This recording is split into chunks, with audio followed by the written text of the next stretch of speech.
Good afternoon, ladies and gentlemen. It's now 2:03 PM and I call to order the 1st of August, 2024 regular meeting of the Board of Directors of Georgetown Divide Public Utility District. Can you have a roll call, please? Director Stonewall, Present. Director Saunders, Present.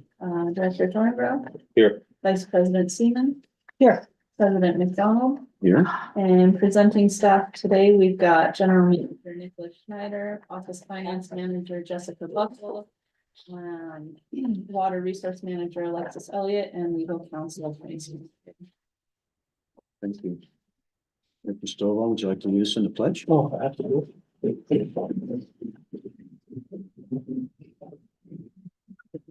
I pledge allegiance to the flag of the United States of America and to the republic for which it stands, one nation, under God, indivisible, with liberty and justice for all.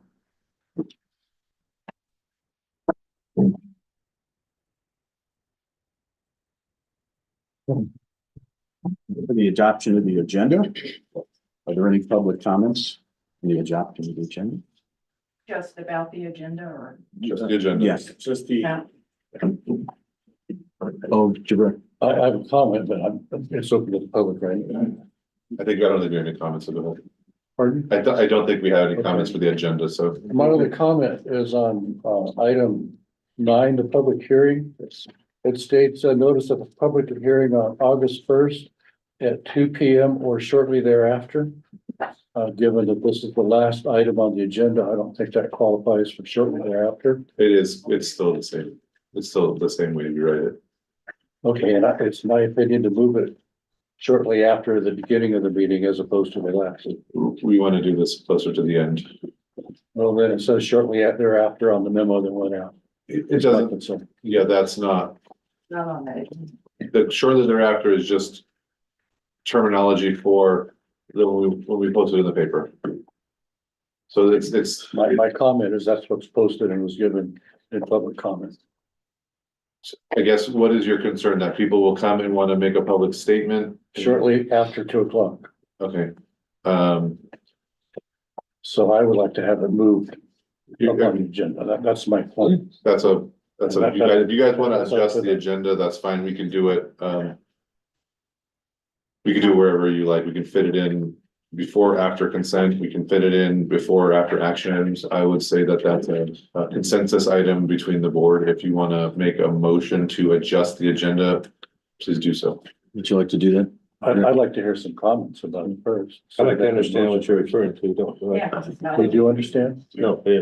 Okay, if you go to probably the very last page of our We're talking tab 5. pamphlet. We're talking tab 5. Correct.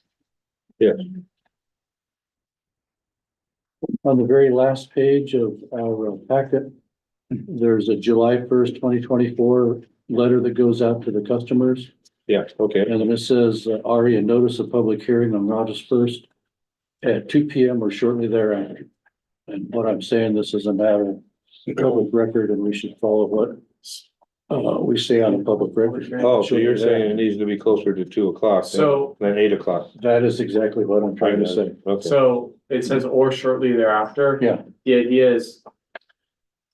The convention is you set the public hearing for the time of the meeting. And sometimes the meetings get delayed a little bit. Instead of it's 2, the meetings start at 2:10. So the point was you let the public. We don't schedule time of the specific public hearing. Okay, So the schedule is scheduled at the okay. it's scheduled for the meeting. And then you show up at the meeting and the public hearing will occur. At some point during that meeting. so what you're saying is the shortly thereafter has to do with the start of the meeting. Exactly. When we're hearing. Exactly, because then you get away from someone saying, well, the meeting didn't start at 2, it started at 2:05. You know, And thank you for your clarity. Yeah. That's what, that satisfies my concern. And I was just gonna add, sometimes when you do specific time, you say time specific, so the public hearing will be around 3 PM or you didn't do a time specific for it, but what I would have added, if anybody does come in and speak on the public hearing, then we have flexibility to move it to allow for public. Director Stovall. I move we accept the adoption of the agenda. Is that right? Second. All in favor? Aye. Aye. Motion passes 5-0. Adoption of the agenda. Thank you. Now we'll have the public forum session where we please note the guidelines for the public forum as they appear on the meeting agenda. As a reminder, under the Brown Act, the public must address all their public concerns to the board and not to the staff or members of the public. Due to the Brown Act limitations, the board is not able to discuss or take action on these items not on the agenda. Public forum is now open.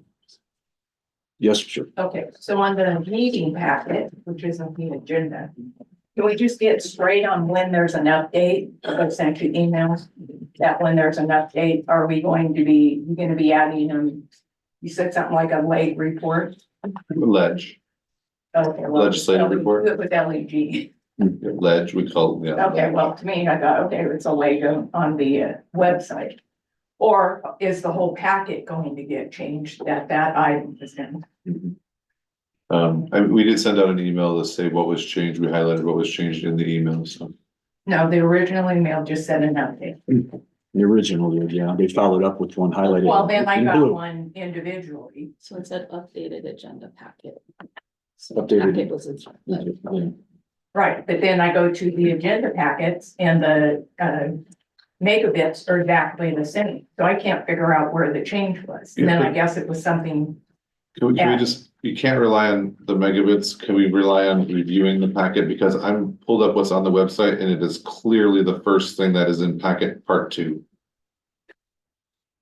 so I would know that because I already downloaded it 2 days earlier. How would I know what got changed? I don't, unless someone, when we get the email, just says this was added. So you asked and we told you what was added. Right, but I'm saying for the future, so I don't have to send an email asking what happened. I mean, I just need clarity. Noted, I guess. Yeah, noted. Noted, Director Seaman, do you want Can I make a comment? to? Sure. Well,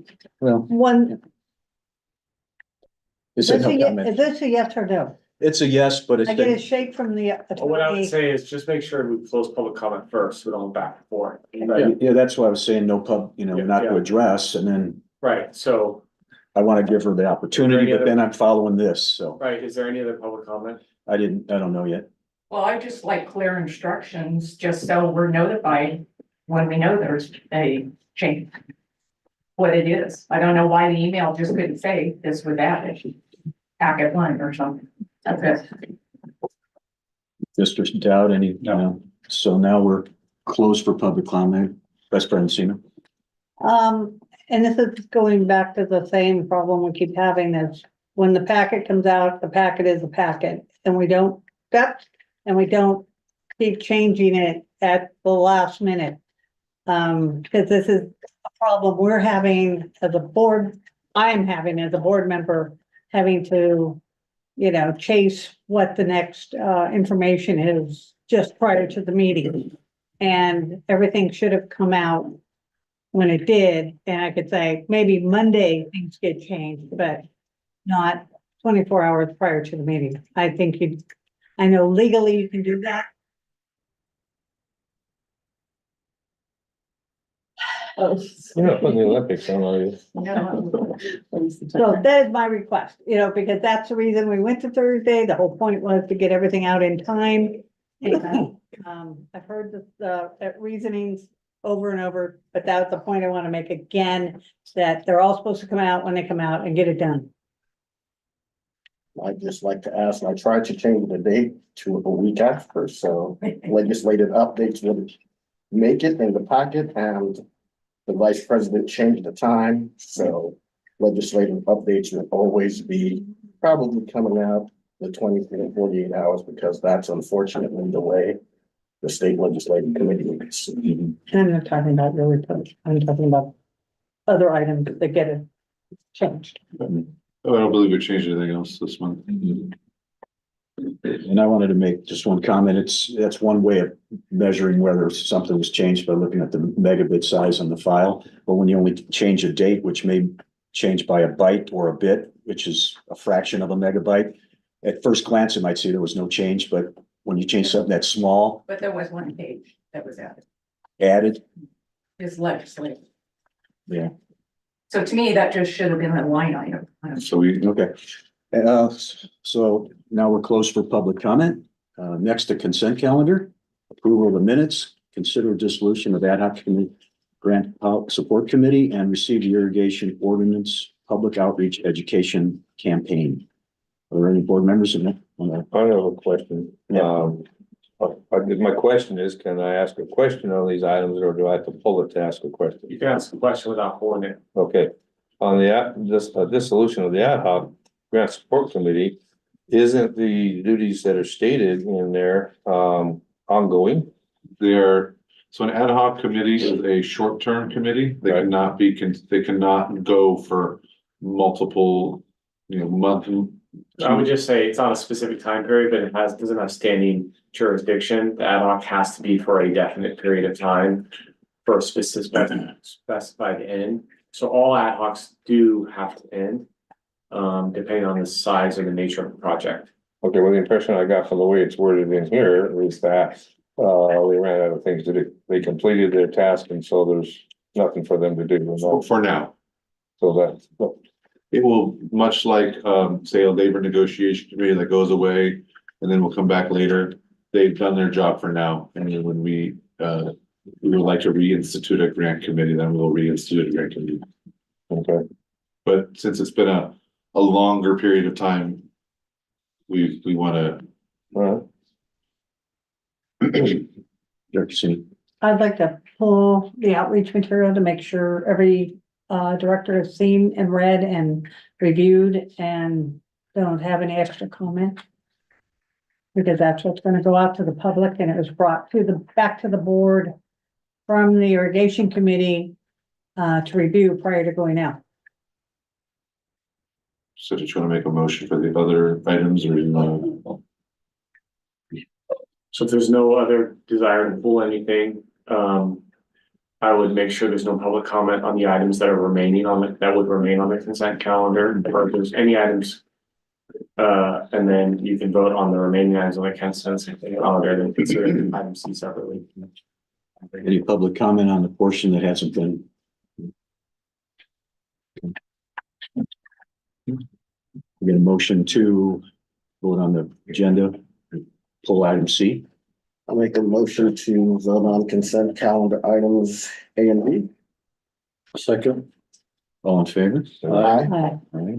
Any opposed? None opposed? Consent calendar passes, A and B. Opening up for review of irrigation ordinance, public outreach educational program. Comment again.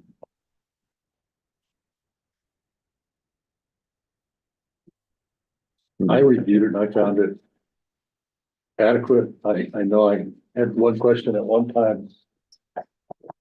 I forgot the context about, Stumpy Meadow being used for swimming. This makes it real clear that Stumpy Meadows can be available for recreation, so that was the only concern I had. This is a clear bit that people can swim in Stumpy Meadows, but no place else. I like the visuals. It grabs people in to see what's going on. Any other board member comment or questions? Well, I reviewed all the items that were of concern and it's all brought up and it was in there and if the irrigation committee was fine with it, moving forward, it looks good. And I'm sure if there was additional things that would needed to be added, our liaisons would have alerted us to it, but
So accessible, we're at, I got 219.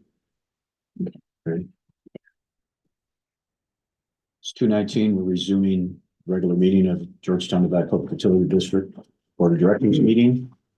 Where I was gonna ask, Red means off. I was gonna ask if we want to approve consent calendar item C for the public outreach. Can we get a motion? I finished up my comments.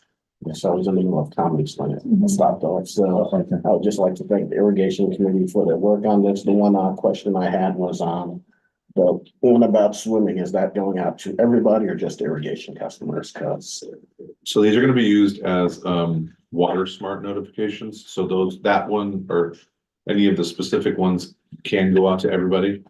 Even though people don't are irrigation customers, there are other ones that can be utilized, so like no pesticides, if you don't, if you have a piece of the canal that goes through your property.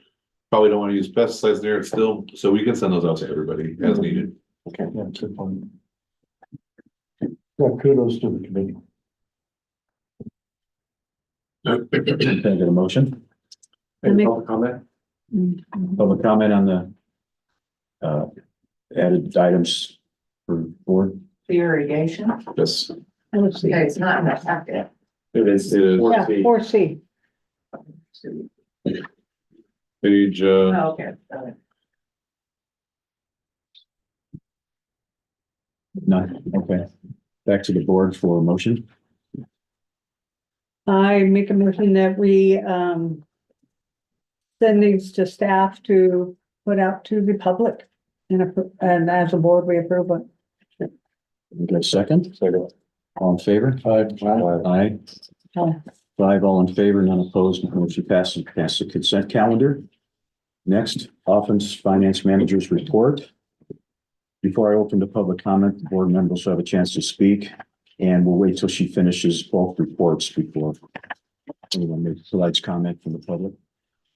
so I'll turn it directly over to Jessica, just note inside here, we do have the investment report as well. This is now going to be a monthly report that you see, so it may look the same month to month, and as it's updated, we will update it. So I'll turn it over to Jessica and anybody who has any questions. All right, these monthly financials are for June fiscal year 24. However, they are not fiscal year end documents. We have a lot of payments that were for services provided in May and June that are just being paid now. So those will have journal entries putting those allocations back in the last fiscal year. And we will be doing that through the end of September. So this is just as of June 30th. These numbers will change. Not by a whole lot. So if you have any questions, I'm ready. That's it? Director Saunders. I had a comment for page 102 of the pool cash report.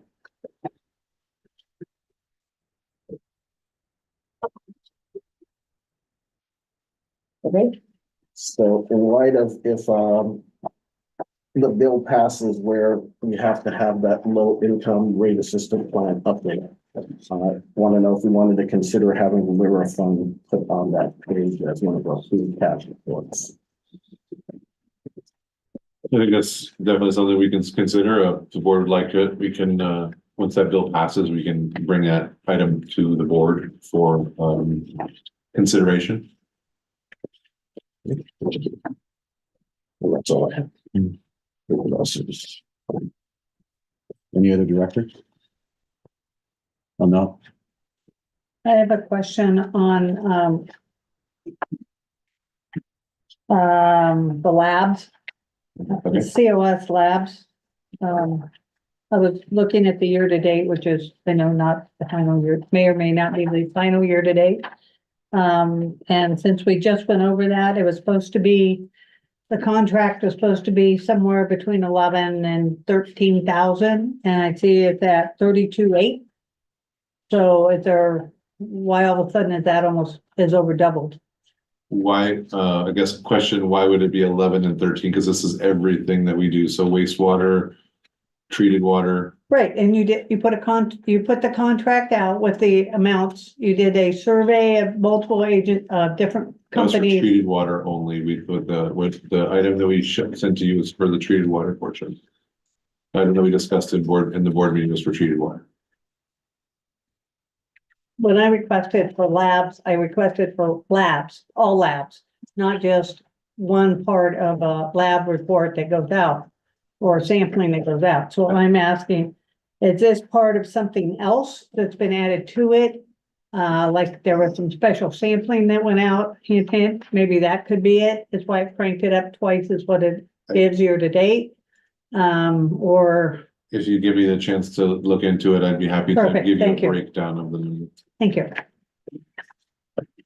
If there's no more board comment or questions, open up to the public. Go ahead, Shereen. Who's the vendor that sends out or prints the newsletter? Info send.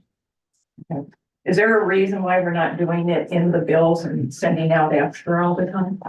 We are doing both. We will make sure that we do both, and so no real reason.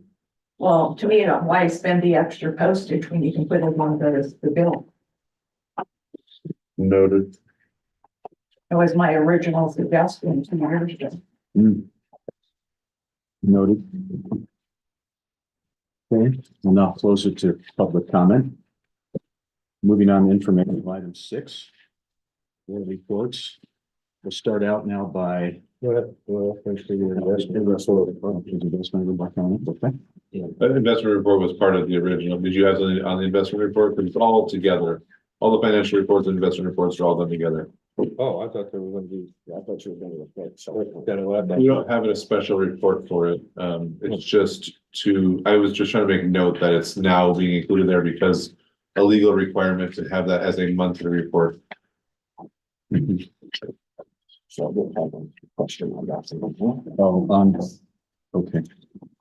Go ahead. So on the investment report, in our policy, do we have a specific breakdown of each one percentage wise of what we're putting in?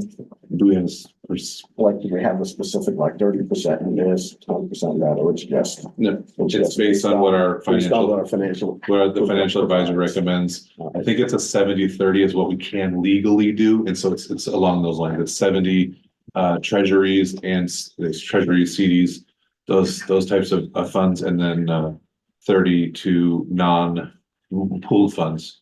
All right, so when we have our next full update with him, we can talk about Yes. specific stuff. All right, Yes. thank you. Nothing else then. Now moving on to informational items. We'll start out now with the proclamation to award Gloria Amani for meritorious service to the district. And I'd like to read the proclamation. By the Georgetown Divide Public Utility District Board of Directors in special recognition of valuable service to the district by Gloria Amani. Whereas Gloria Amani has worked with the Georgetown Divide Public Utility District in a variety of professional positions, and whereas Gloria provided support to the district in a variety of roles during her service, including board clerk, admin aide, and retired annuitant with special projects, and whereas Gloria was valued and esteemed by directors and staff during her service, contributing initiative in realizing many important projects for the district. And whereas Gloria oversaw the processing of $10 million loan from the State Resource Control Board for the Sweetwater Treatment Plant. The professional services that she provided were important to the successful construction of the plant. And whereas Gloria played an instrumental role in the work of the ad hoc policy committee, the development of district policies, and the consequent update of the district policy manual. And whereas Gloria provided an energetic and motivated voice for proactive process planning and dedicated to the governance and oversight of the district. And whereas the board of directors desires to express its sincere appreciation to Gloria Amani for her meritorious service. Now therefore it is proclaimed that the board of directors of Georgetown Divide Public Utility District formally acknowledge that Gloria Amani is deserving of the special public recognition and hereby extends the respect, esteem, and gratitude of the residents of the district for her contribution for the work of the district, proclaimed by the board of directors for GDPUD at a meeting of said board held on this day, the 1st of August, 2024. Thank you very much, Gloria, and I think each board member may want to have an opportunity to speak at this time. Like to start out with any board member, I'd like to. Yeah, I'd like to give her a round of applause. Yeah.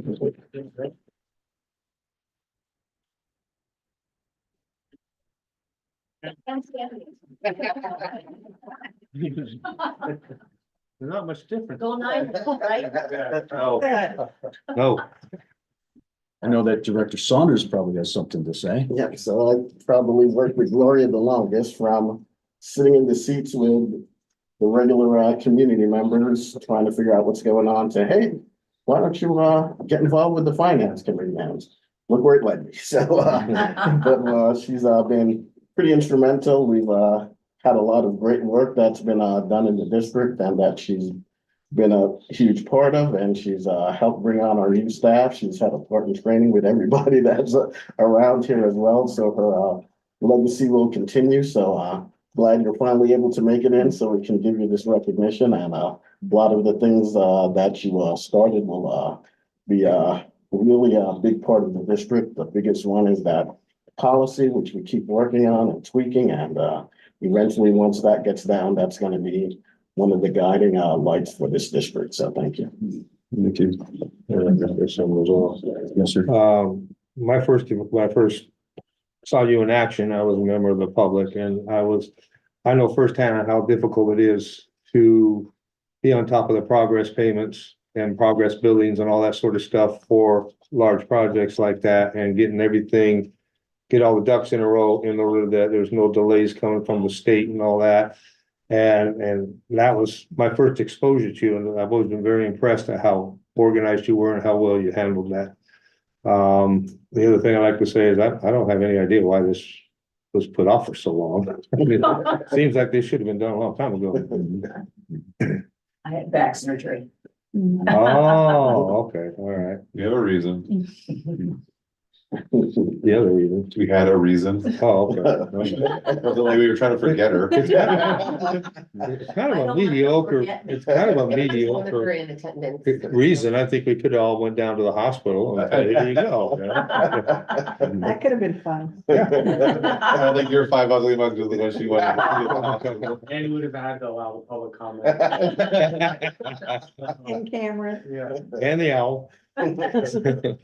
Thank you for the text messages during the Super Bowl, by the way. Oh, you're welcome. Oh. You're welcome. Yeah, that was. Yeah, well, the last 2 years, as a matter of fact, Exactly. you're getting all excited, and I said, yeah, you may want to hold off on that. Texts me after and says, what was the score? Vice President Seaman has some comment to make. Thank you for sitting back. I want to thank you personally for all the help when I first came on, because it was a whole new world that I was walking into here. And all the encouragement, all the coaching, we had some great talks. And I just want to say how much I really, really appreciated everything you did for us and for me personally. Oh. Thank you. I wanted to say something here that has already been said right here by the other board members. Yeah, just your dedication, your professionalism, your even keel approach to the challenges that presented, and working with everyone individually and dealing with different personalities, and how you were able to navigate through and help each one reach out to us individually, like she said, and help us to be successful in this role as best as we possibly can. So I just wanted to say thanks again for your support and all that you've done for the district and this board that I'm familiar with. So thank you for that. Thank you. And may I say a few words? Yes. No, Wait, public comments over. Can I just, before you go, can I go? Because I know I'm not a board member, but I would like to say something. Gloria was instrumental in my transition here at the district. District didn't have a general manager when I started. I mean, I guess we kind of had one, but Telling me. he was gone, mentally long before I started. And Gloria was that great transition to where we had been, what we had to do. And I actually met with Gloria before I actually started here in a hotel room, not a hotel room, hotel lobby, excuse me. Hold on. Scrub the tape. Back surgery, huh? Wow. A hotel lobby so she could allow me to understand where the district was, what needed to be done, and it was, I just thank you for all that you did to help me transition in this district, get through that hard time and into where we are today. So your fingerprints, handprints, footprints, everything is all over this place, and we appreciate you. Thank you so much. Well, I only have a few things to say, so it's only a few pages. This is actually a copy of the letter that I wanted to send to the board. We So got it's, did you get a copy? Okay. Okay, good. You know, when I was told, when Nick told me in December that the board wanted to honor me in this way, I said, well, they had already honored me before. And really, I'm the one that needs to thank all of you, board and staff. You know, I had a career that was very hectic, and I retired after 35 years of working with an elected official. The same elected official, if you can believe that, for 35 years. And after slowing down, I had this need to be in a position to receive information, to face some challenges, and this district offered it for me. And the reception to me coming in was so great. And, you know, my need to also, I'm a people person and I love meeting people. This offered me the opportunity to meet staff and board members and members of the community who want to give their time and energy to keep an eye on the district and to provide ideas and so forth. And one good example of that is when Director Saunders here walked in at the end of 2016, I think. I had been helping to recruit applicants for the finance committee, and he came in, wanted to know what it was all about. You know? So here we are. And so I really need to sincerely thank all of you for trusting me, for showing gratitude. I mean, and patience when I had questions, because I am an excited learner. I'm a lifelong learner. I get so excited when I learn new things. I got so excited when I went to the youth treatment plant and got a tour with Director Saunders and, you know, learned what a filtration system was and all of that. But when I asked questions, there was so much patience. And when I had an idea, even if it was a bad one, and, you know, sometimes I can be a little weird and off, but everybody was so receptive. So I really appreciate it. And I miss you all. I'm available if you need me as a volunteer. So thanks again. This is really, really touching. I appreciate it. Thank you. Thank you. Thank you. Yeah. Thank you. We have here.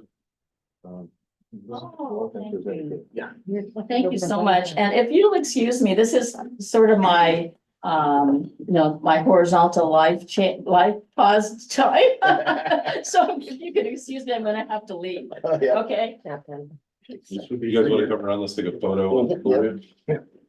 Oh, thank you so much. Wait for the. Is this a Rolex? Boy, are you gonna. Maybe a tape case, probably. It's not even a Timex. Refrigerator mag, everybody. Yeah, positions. Oh. Is somebody gonna take a photo? Got Liv behind you. Oh, wow. Oh, my God. See it yet, Clay? Oh. You look so great. Oh my gosh, what an upgrade. Oh, what an upgrade. Let's see if I can fit you all in this. That's actually not bad. All right, 1, 2, 3. Nice. Can I have a picture with tall stuff? Oh, I missed you. Here, tall stuff. I want a copy of this. Okay. This is the redwood tree here. And the bonsai. And I'm a bonsai. Giant sequoia. All right, thank you. I guess you can see what you're around. And I'm walking around, my back is fit. Yep, that's great. Yeah. Do I look taller? Yeah, you look happy. I'm not bent over. Yeah. Oh, Lister? You notice that I'm taller. Yes. The way that this one, the way that that won't hurt you. I think Nick should just put his arm on your head like this. Yes. Great seeing you, Gloria. Oh, thank you for bending down. Break your back again. Thank you, Gloria. All right.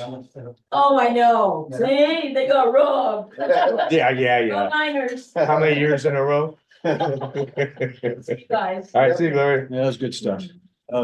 Now to continue with, we'll begin with board reports. Director Stovall, would you like to kick it off? Nothing to report in the month of July, other than what I said last time about going to the 4th of July, parade. Mhm. Okay. Director Saunders. So just the list of the meetings I went to, significant stuff from the Regional Water Authority is the board did approve Jacobs Engineering as the contract person that will be working on the RWA $2 million grant to develop networking and strategies for dealing with super shed. So this is one of 5 super sheds that DWR is invested into, and it will replace the interregional water management pretty much ideal that they had before. So we're looking at expanding it to probably include the American, Bear, and Consumers rivers. So probably look at those rivers going down to the Sacramento Basin as the network shed that we'll be working on. The Aqua board meeting, we're working on the strategic planning that's coming into place. There was a very significant presentation at the last board meeting. 4 small water districts started to do a study on fish. So they wanted to see what the percentage of native fish versus the non-native fish were in the area because of the same voluntary agreements and the way that it's based on habitat and flow, and they go more on flow than looking at predation. And they found there's less than 1% of native fish in their watershed area. And the hatchery is above them, which releases 700,000 salmon. And at the end, there are 0. So what is going on in between? Is it due just to the habitat? Is it due to the flow? Or are they being eaten by the striped bass? So there is a whole lobby this week, to double the striped bass population. And there is there's the non-native fish that's been put in, and they are increasing. So that's the thing that is the back and forth. So they want to increase funding so we can really look at the global picture to make sure that even if we do flows and it doesn't change, there's nothing that we're missing to really improve the salmon population. And then that's going to be another big fight because the sports fishing lobby is much better than we are at water. So that will be pretty interesting. So how legislation outside of water can affect water. And then the Region 3 and 4 event was yesterday in Roseville. And we looked at conjunctive use, and basically that's the relationship between surface water and groundwater, and strategically how to manage it efficiently to provide for groundwater recharge, management of surface water. And one of the things, it was basically divided in above Folsom and below Folsom. So to look at surface water agencies like ours, how we interplay with the bigger ones like PCWA, and how does that work with our agencies like Citrus Heights, Roseville, and others that have groundwater systems. So one of the challenges that was brought up that we faced, and one, it's easier for us to give water to Westlands or Metropolitan Water District down south than it is for us to give it to Citrus or Roseville. So those are the things we have to kind of work on. How do we get that interregional play so water is more beneficial and stays within the region? The other challenges we brought up was with water transfers. So in years when we do not sell our surplus water, the next year that water is going to spill, there are laws that say, you know, any extra stormwater and stuff, they can capture and use for recharge for free. So that's a monetary loss that we could have realized in those years before when we don't sell it. And then the other challenges we face with dealing with the Central Valley Project and using their system. So what are the options of building another transfer system outside of the Bureau of Reclamation where we don't have to directly deal with that refill? So those were some of the options that came up in that discussion, which was very, very interesting and impactful and useful to our district. And I think that's the main items on that. If there are any questions, guys. Stronger. Are you aware of how or if they keep track of the recharging the groundwater of like what level it's at? You know, I know we did a big recharge when we had those big storms, and I never heard anything about, well, you know, we've got it at 50% or, you know, that it made this much of an impact or anything. So they keep track now, and that's the other thing we're doing at the Regional Water Authority is how do we have this accounting to tell exactly how much recharge, how much within, what's the impact. So right now the accounting is how much water they may have put in. So I know in the last, for our area, in the last, I believe, 10 years, it's like 210,000 acre feet has been put back for groundwater recharge. So what they do is they do have track of the overdrafting. So you can see from the 60s to the 90s, it's like just all the water was just been taken out. And then since they started doing conjunctive use, you can see it stabilized and we're slowly increasing. So it does show improvement. They do keep track of it. They do monitor the water table. So, but it's not done that well regionally at the basin level. So that's what we're working on. How do we get those metrics and dashboards to report that better? Well, it seems like if they could keep track of it going down, So right now, then they would have a, okay, well, where's the they do have a general idea. Right now, it's better tracked at each like agency level is doing it. So now they're trying to get the compilation at the whole basin level so they can actually have reporting to work with, you know, the feds and the states to say, here's where we are. Because it's difficult because the other thing that you don't think of with these aquifers, you think that it's stagnant, but it moves as well. So the water is moving. Sometimes it'll move into the basin below it. Sometimes it goes back to surface water to accretion. So it's not totally stable. So they're working on those dashboards, but they have a good idea. And I can bring the report we have from RWA, which shows the basin level. So we're the north and south Sacramento basins. and it has the ability to show current. Yes. Director Seaman? So did anybody else go to the yesterday's meeting? No, none from this district. That's what I got. Yes. And then, Our general manager was gonna go, but there was an emergency. So. then, the other question is on the recharge, is it a direct recharge? Or is it, the water flowing back through and recharging naturally? So they have aquifer storage recharge wells. So this was the ASR well. So we went to see the different wells. Roseville has 7. So what they do in the wet years is they try to recharge and it goes right back into the aquifer. And it was pretty interesting because they use treated water. So they get the raw water comes in, it goes to a treated water plant, it goes into the system, and then they put treated water down there. And that's how they can monitor when the water was put in because it has chloride and fluoride in it. So when they check the fluoride levels, they know, oh, this is the water from here. And if there's not enough fluoride, then they know it's moved down. So they put it in and then they also take it back out and put it into the system for drinking water. So they can treat it as it comes out there. But normally they try to put it in and they try not to take it out as much as use surface water in lieu.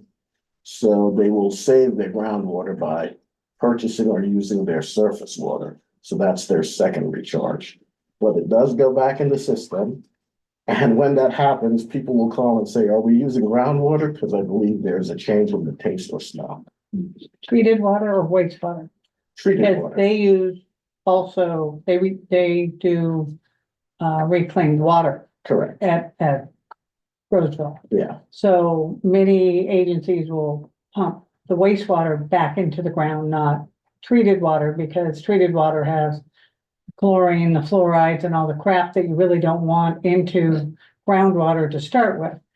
And then the bad with the wastewater is that you have all the caffeine, the medicines and everything else in that going in there. So there's a mixed bag on that. right, And then there's also a water group that's a bunch of state and federal agencies that deal with that whole fish and water system in our area here, all the way into the Sacramento Basin, into the Delta. yes. And they study the fish in the water and everything.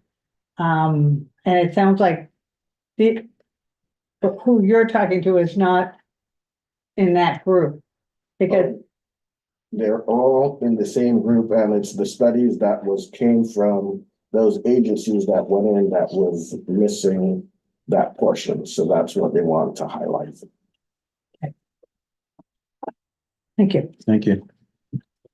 So, Director Saunders, I have a question. I was just wondering, what initially has, as a real servant and at your own expense, going to all these meetings, most of them, extra meetings, if not all, what motivates you to see the need to attend all these as representative of our district to best represent the ratepayer of the board? Why is your representation, do you feel, in all these committees? What's the downside of you not going and representing us in attendance? What's the impact overall? What's the big picture? Just let's say someone new on the board. Why, how does this relate to this report? This is asking a personal question about what he feels of why he does something. Because I'm interested in knowing. I don't know if anybody else. Briefly, it's probably the same reason that everybody is up here on this board. You go to a meeting, you sit in and you're like, oh my gosh, they're not talking about our area at all. This doesn't help our rural district at all. If you're not on the table, you're on the menu. So for many years, our district has been on the menu. Yes, I mean, so if you go to a restaurant, it's like the Twilight Zone.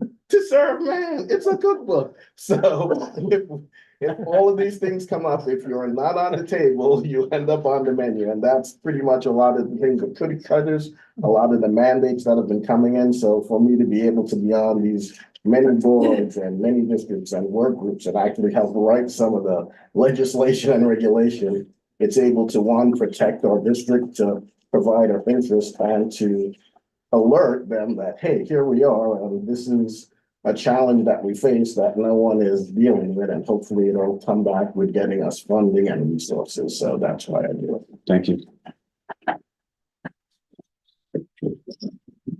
Director Thornborough, do you have any further things? Nothing I can remember. Okay. Yes. Thank you. done. No, Vice President Siemens next. Oh. I have nothing to add. And same here. Now open it for public comment. Well, I think we have other reports to do Oh, first. sorry. Okay.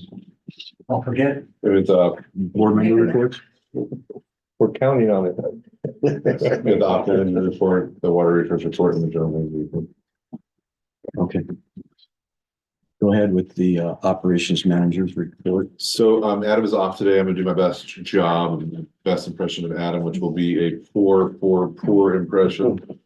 The Stubby Meadows is at 94% as of today.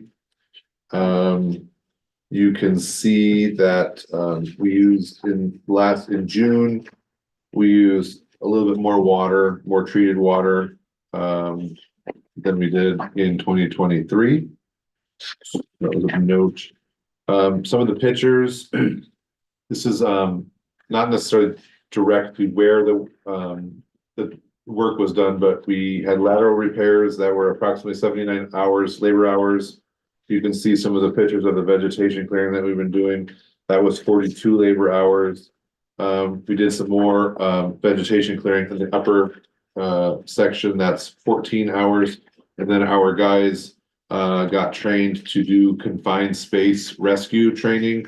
So when they go into any of their vaults or they go into any of the stuff, they have to be confined space certified and confined space rescue certified as well. So due to today being the 1st of August, we do not have the July numbers for how much water was used, but we will have those updated for next month.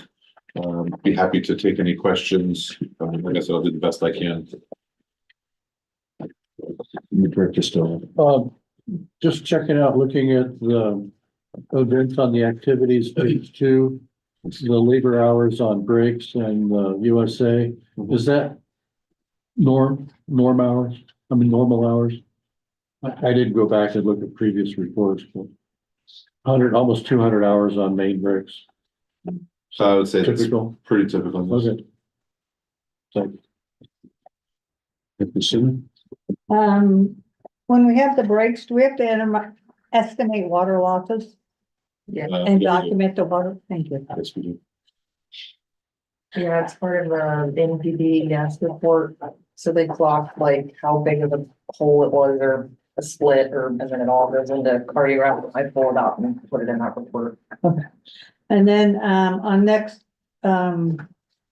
report next month, we have a drone update of where we're at with that drone and how many hours we're actually using it and the cost that we've incurred and our benefit.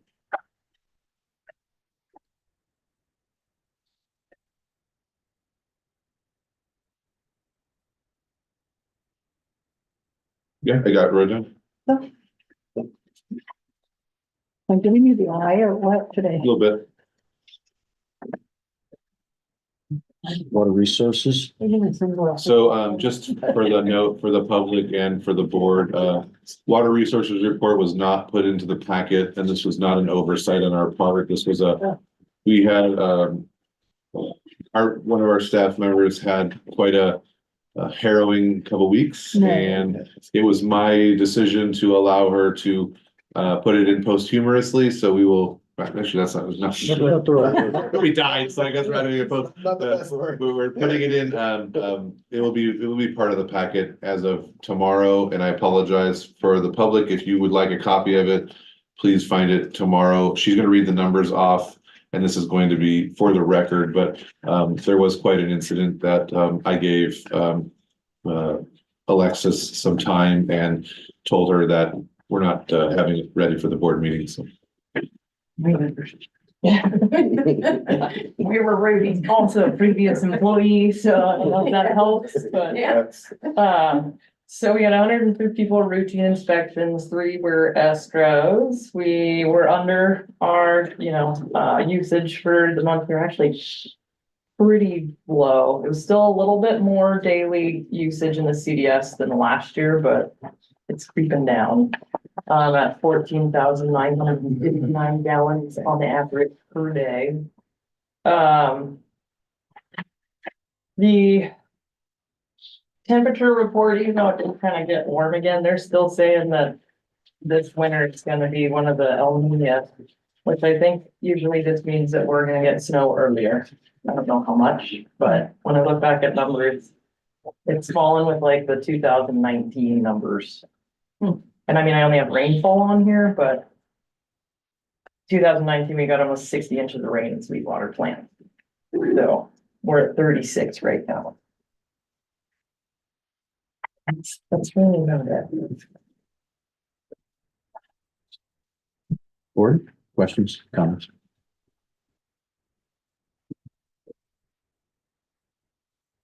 General Manager's report. Yes, thank you. I'll just keep it kind of to the highlights. Some good news updates. I did send it out to the board, but I'd like to highlight it. WRDA, Water Resource Development Act, has passed the House of Representatives. This is something that calls out the district to receive some funding through the Army Corps of Engineers.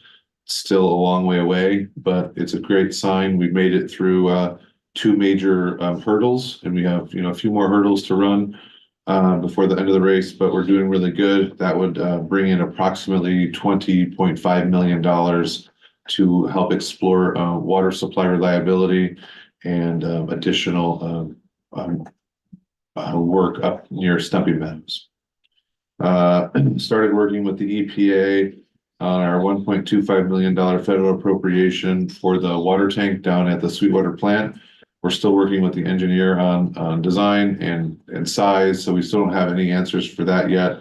But we did start the process of kind of getting that money to be to us, how we can fulfill all those different appropriation requirements.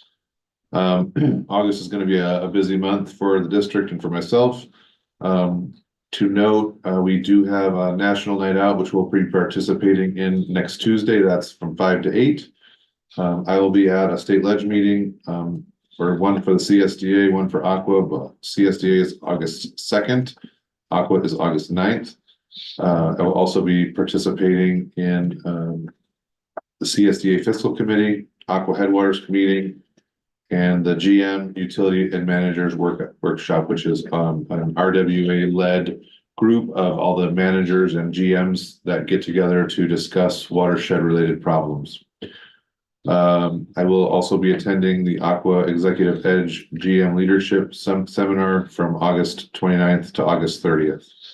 And I wanted to make sure I highlighted this is the district will be hosting 3 different town hall meetings. August 13th will be here in Georgetown in this room. It is going to be a regularly scheduled board meeting time, but it's also going to be open to the public to discuss cost of service. We also will be meeting August 14th at Cool Community Church at 6 o'clock. And we will be meeting August 15th at 6 o'clock tentatively for Golden Sierra School. We are doing some preliminary investigation exploration to ensure that their tech facilities will meet with our needs. But as of right now, we have it scheduled for Golden Sierra School. With that, I'd open it up to any questions. Director Seaman. Do we have times? Yeah, just 2 o'clock for the 13th, 14th is 6 o'clock, and 15th is 6 o'clock. 2 o'clock, 6 o'clock, and 6 o'clock. 2, 6, and 6, yes. And say again, the 13th is going to be Here, it's going to be a board meeting style. okay. This will be for you all as board members to receive the cost of service analysis, make suggestions that we can then present more directly to the public on the 14th and the 15th. And the 14th is going to be Cool Community Church. oh. And where's the 15th one going to be? Tentatively right now, Golden Sierra School. Likely not to change, but unless some draft, we're meeting with them on Tuesday next week just to do technology and to ensure that what we need could be public, because these will all be board meetings, so they'll all be open to the public. They'll all be Zoomed. Anybody can attend the Zoom portion or in person. So we are very open and trying to be very open and transparent. We'll be able to do. Is that the elementary school? It's the middle school.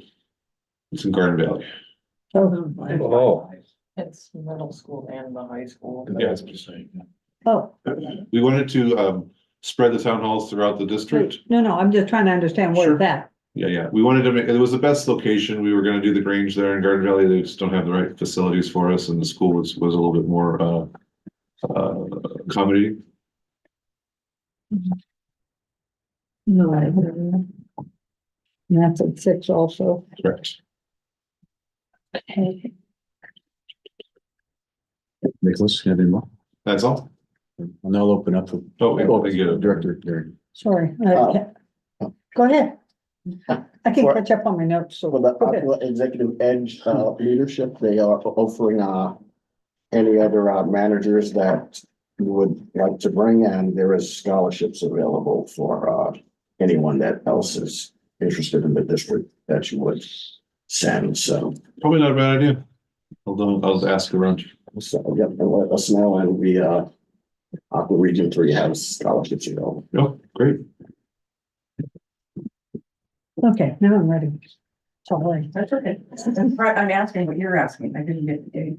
I think it was around 2022. when we took out that old tank or 2021, we took out that old tank at Sweetwater. And there's supposed to be a study done at that time. They were going to do some estimates of what size tank they could get in there where the old, I guess, plant was or whatever. I don't remember all the details. I just remember we were doing some work there. So that's what I was mentioning with the federal appropriation, is we're working on that right now. No, but I mean, we already did some of the background work. That's what I'm saying. So we don't have any sizes. That's what they're doing right now. The engineers are sizing a tank for the area. They're doing ground studies, they're doing height studies, they're doing visual studies, they're doing all this stuff to determine how big of a tank we can put, because we have a limited footprint. Right. So that's what they're doing right now. No, what I'm saying is, I think we did it, some of it already, or we did this already. Not that anything that I've been able to find. Okay.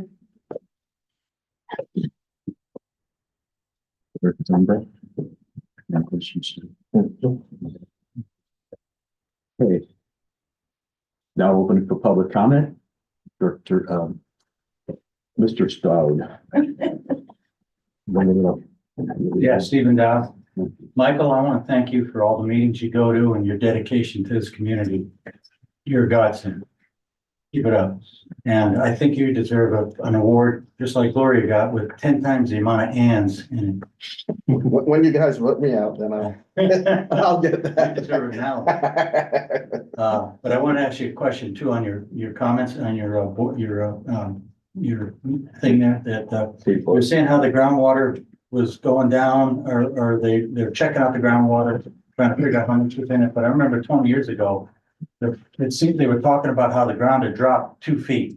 And so now that we got more water in, does the ground come up? No. So it stays down, it's all compressed. So basically what happens is overdraft, and that's why they passed that Sustainable Groundwater Management Act. There is a huge space between where we should be and not. So what does occur though is when they inject, they do get mounds at some place. So some places it does go up, so they have to watch for that. And there are some places when it can still subside when they do draw it out. So that's why they really have to regulate the flow of it going down, because they also have to make sure that the water stays there. If the flow goes too much and it goes right through, then the well's pretty much a done deal. Then anytime the water goes through, it just flows and doesn't stay. So there's a lot of pressure monitoring and stuff that they have to do, but it tends to, there's enough space that if it ever gets to the point where, I don't think we'll ever get to the point where we'll be free overdraft, but yeah, there's a lot of space to go. And another thing on the fish story that you're telling, that was a lot, but they're gonna, what do you think they're gonna do? They're gonna try killing the fish like they did up at Portola, poisoning them all. Remember that fiasco that happened like 10 or 15, 20 years ago? Yeah. There. The pipe, yeah. Yeah, the pipe. Yeah. And it's ridiculous. So we can't trust these people. What they would have to do is either hold the salmon longer so they can be larger to get through predation and where they're not just putting out like fish food, or move the hatcheries to a different place. That's the most ecologically, viable solution where we're not doing anything that's, destroying fish. Yeah, because we can't poison them things, not like they did up in Portola. Yeah. That was a disaster. No, I'm pretty sure you can't poison the river. They do, Probably not gonna work very well. they do it all over. Yeah. There's a lot of studies that have done for with different uses, yeah. Pretty concentrated. Wow. All right, thank you. Sheree. Don't they also check their water levels by satellite? Because it's the drop in the earth, it's down 2 inches. I mean, LiDAR. they're keeping track Well, yeah, they can do it with, as she said, LiDAR is the other way they do it, but it's, before it was satellite. they now have the ability to measure, so they're really doing more accounting and stuff because, the act is now in place, the Sustainable Groundwater Management Act, where they're actually starting to fine districts if they are overdrafting and stuff. So now there are rules in place, so they really have to have better accounting. And And they have wells. that are drilled all over California and the yeah. United States that they're monitoring, the Right. levels. Yeah, but I think before they did, it was a lot of satellite. I have a question on the operations manager report. Yes, In that picture on page 3, that cable that's going into that, that's just tightening the knot. no, What is that's a corp stop, What's called that? corporation stop. That goes out to a meter. Oh, so it tells if it's expanding or something? You're talking about this right here? Yeah, That goes to a meter. That's not a cable, that's a water line that goes to a meter. oh, It's called a corporation stop. okay, never. We do hot taps, and so they actually will take this sleeve Yeah, and they'll drill into the pipe and then slide the sleeve over. And then they'll tighten the sleeve down and then there's a valve that inside of there that they can shut that on and off. So it's like a way to, when anytime a new meter gets installed, this is where they shut it off at. oh, so it's a shut off kind of valve. Kind of like- But this is going to like a home. This is like doing a residential meter. Oh, okay. Alright. And then what was the last one? So tell me these workshops again, the third is, 2 o'clock, 6 o'clock, and 6 o'clock. and then they were at, Georgetown, Cool Community Church, and Golden Sierra School. the high school gym, It's the library, library. And then Cool with the church, church, and Georgetown is here. correct. Okay, so are these the only workshops that are gonna be done? I thought there was gonna be 2 sessions. We will also have the ability to meet in September if feedback from the public warrants it. Okay, and then at the last meeting, it was stated that at this meeting, the board would get the information of how irrigation and treated was split. You're not. That's gonna be present- done at the 13th meeting. So the board's not gonna have so these meetings aren't gonna be identical? The board will have an opportunity to meet with the consultant privately in individual meetings prior to the 13th meeting.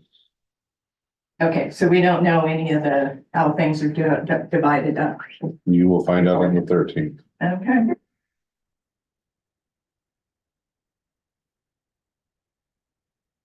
Better sound than that.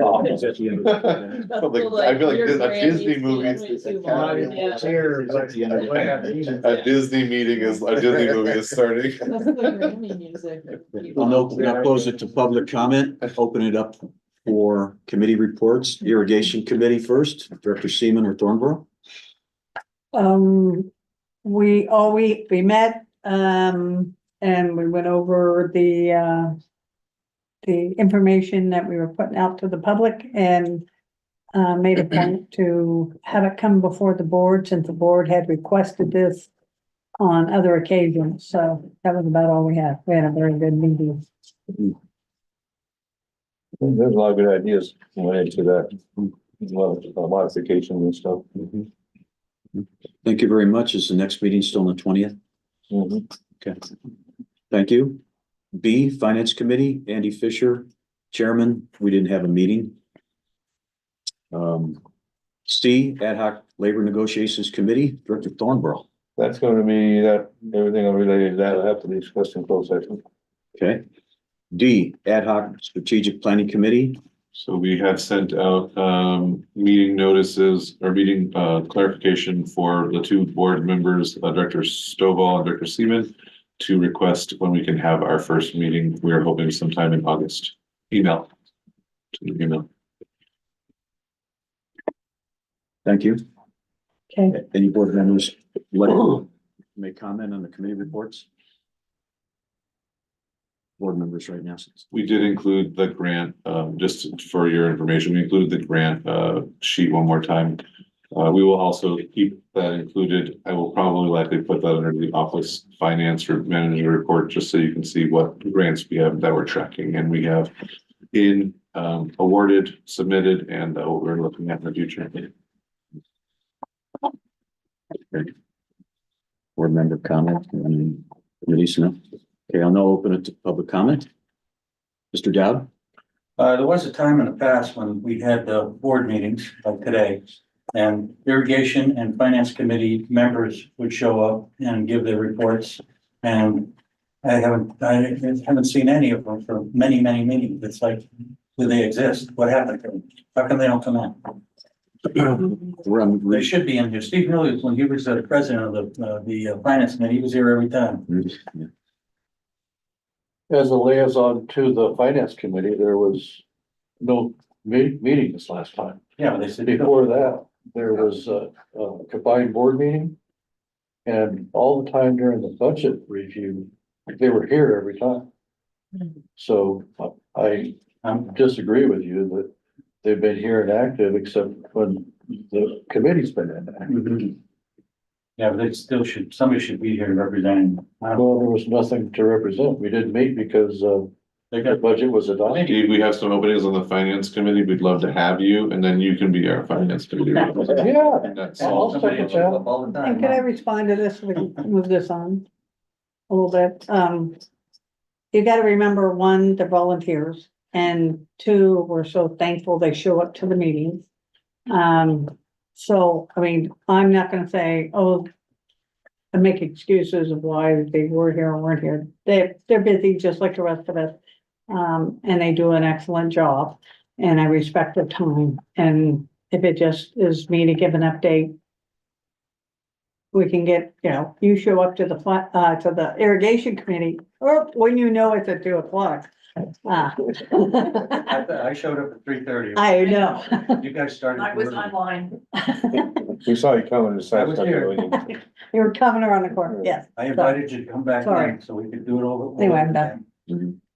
And the chairman right now, the finance committee, he's full-time city manager, one of the departments in Auburn, and Steve Miller got really busy on his personal life, so the change of handed off the baton kind of happened naturally, where he might not have been as active in the regular board meetings. So like Director Seaman says, it's voluntary, and they do what they can when they can, but have been present, like Director Stovall was saying, where it really counts and the rubber meets the road at the budget meetings.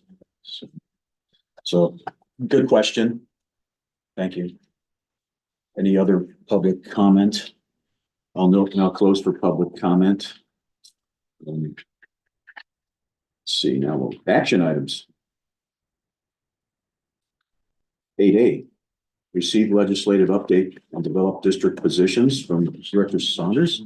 Alright, so the first page is the summary of the current district positions. And then the next page is the first update. And so Senate Bill 1110, that was language that was put in by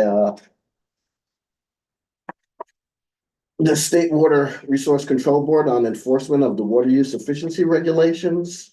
And they are putting in language that kind of is now doesn't show that it's the same kind of flexibility. So they are saying there can be stuff, but you can see they're, you know, really putting in, all right, we can change it and adopt it, but it's pretty much up to us to decide when you're going to enforce it and when not. So the flexibility of that does not necessarily show as much as it would have been before. So we continue to support it, but that the last statements there is that statements to amend that we have to amend the enforcement policy if we're going to allow these regulations. There was some statements to say that we will amend the enforcement policy as we see fit. So that was the description. We didn't know what was meant with that.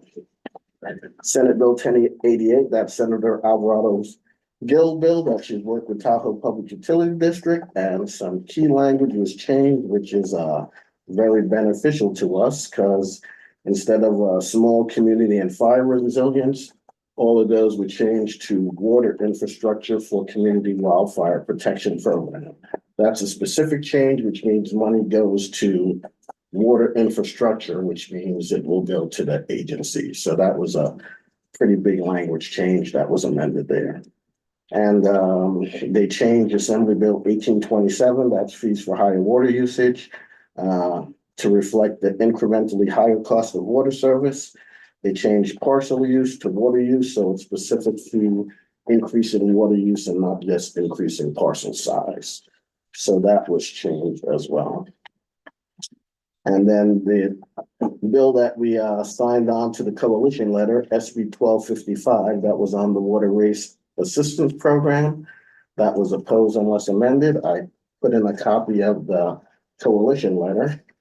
And since then, there was 101 or something like that amendments to this bill. And the senator actually met with us and had a lot of the changes. So the amendment was initially added, which was really favorable to us, but then they changed it again. So it says a system can opt out of the program if the funding available for crisis assisting after accounting for the cost directly related to administration of the crisis assistance is less than 10% of the total amount collected from voluntary contributions. So the thing that I have to ask is if for our legal counsel, will this allow us for our current NERA program to be able to be removed from this if this bill goes forward, or would we still be subject to it? So I mean, I don't need an answer. Yeah, today, I don't have an answer right yeah, now. I don't need it today. That's something that seeing this language does this help us. So I know it's currently opposed unless amendment.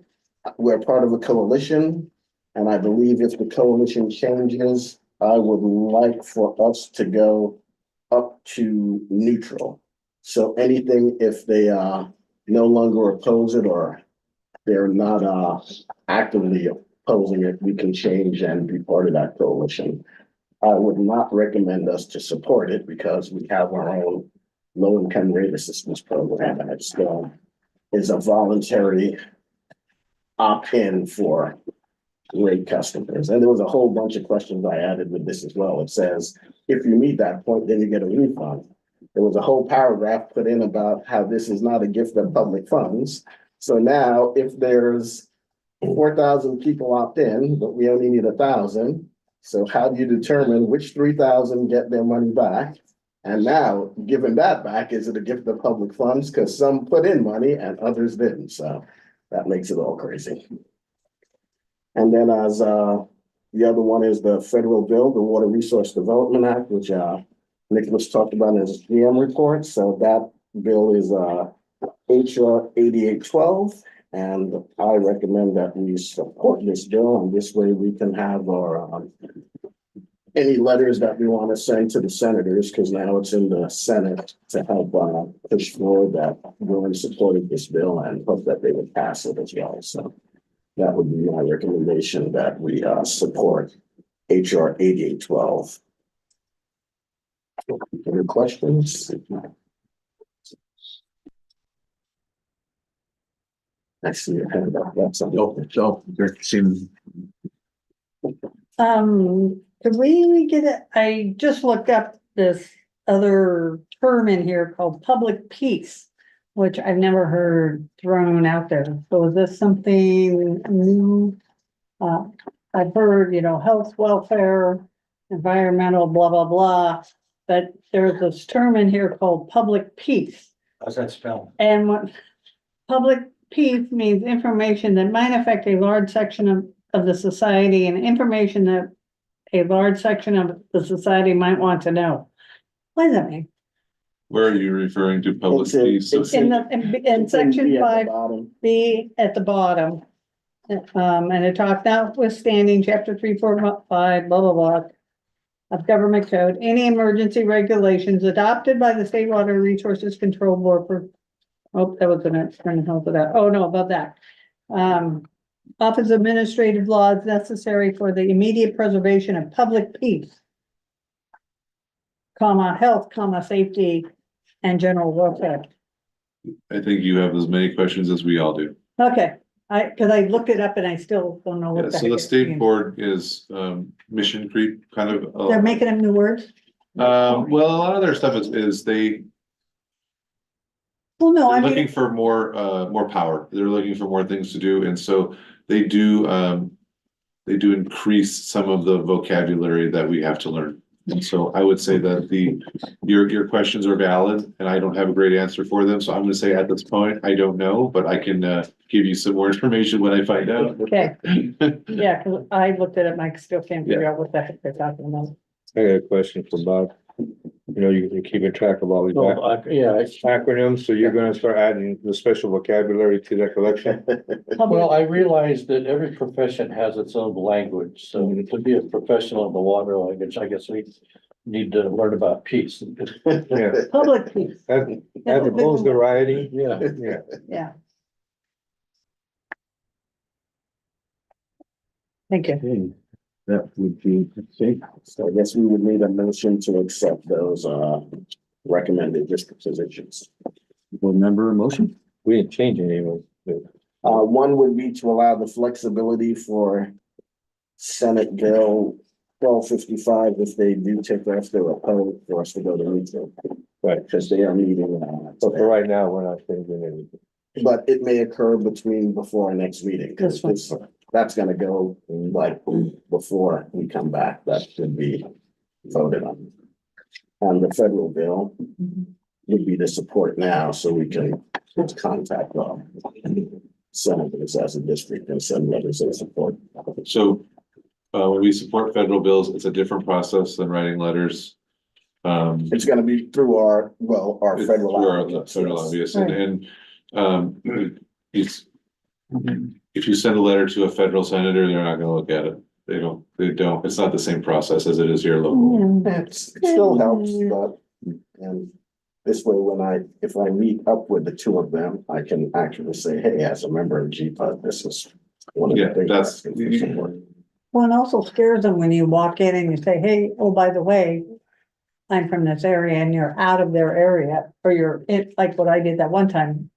And walked in and met this, what the hell, what they, Kylie, and I said, hi, I'm in, we're now in Nevada County, but hi, thank you for giving us money for El Dorado County, Georgetown Public Utility District, and the guy just went, oh. That's why if We're in you, El Dorado, we're in Nevada County. I said, you're right. I get around. So I just want you to know, I'm here to thank you for giving us money.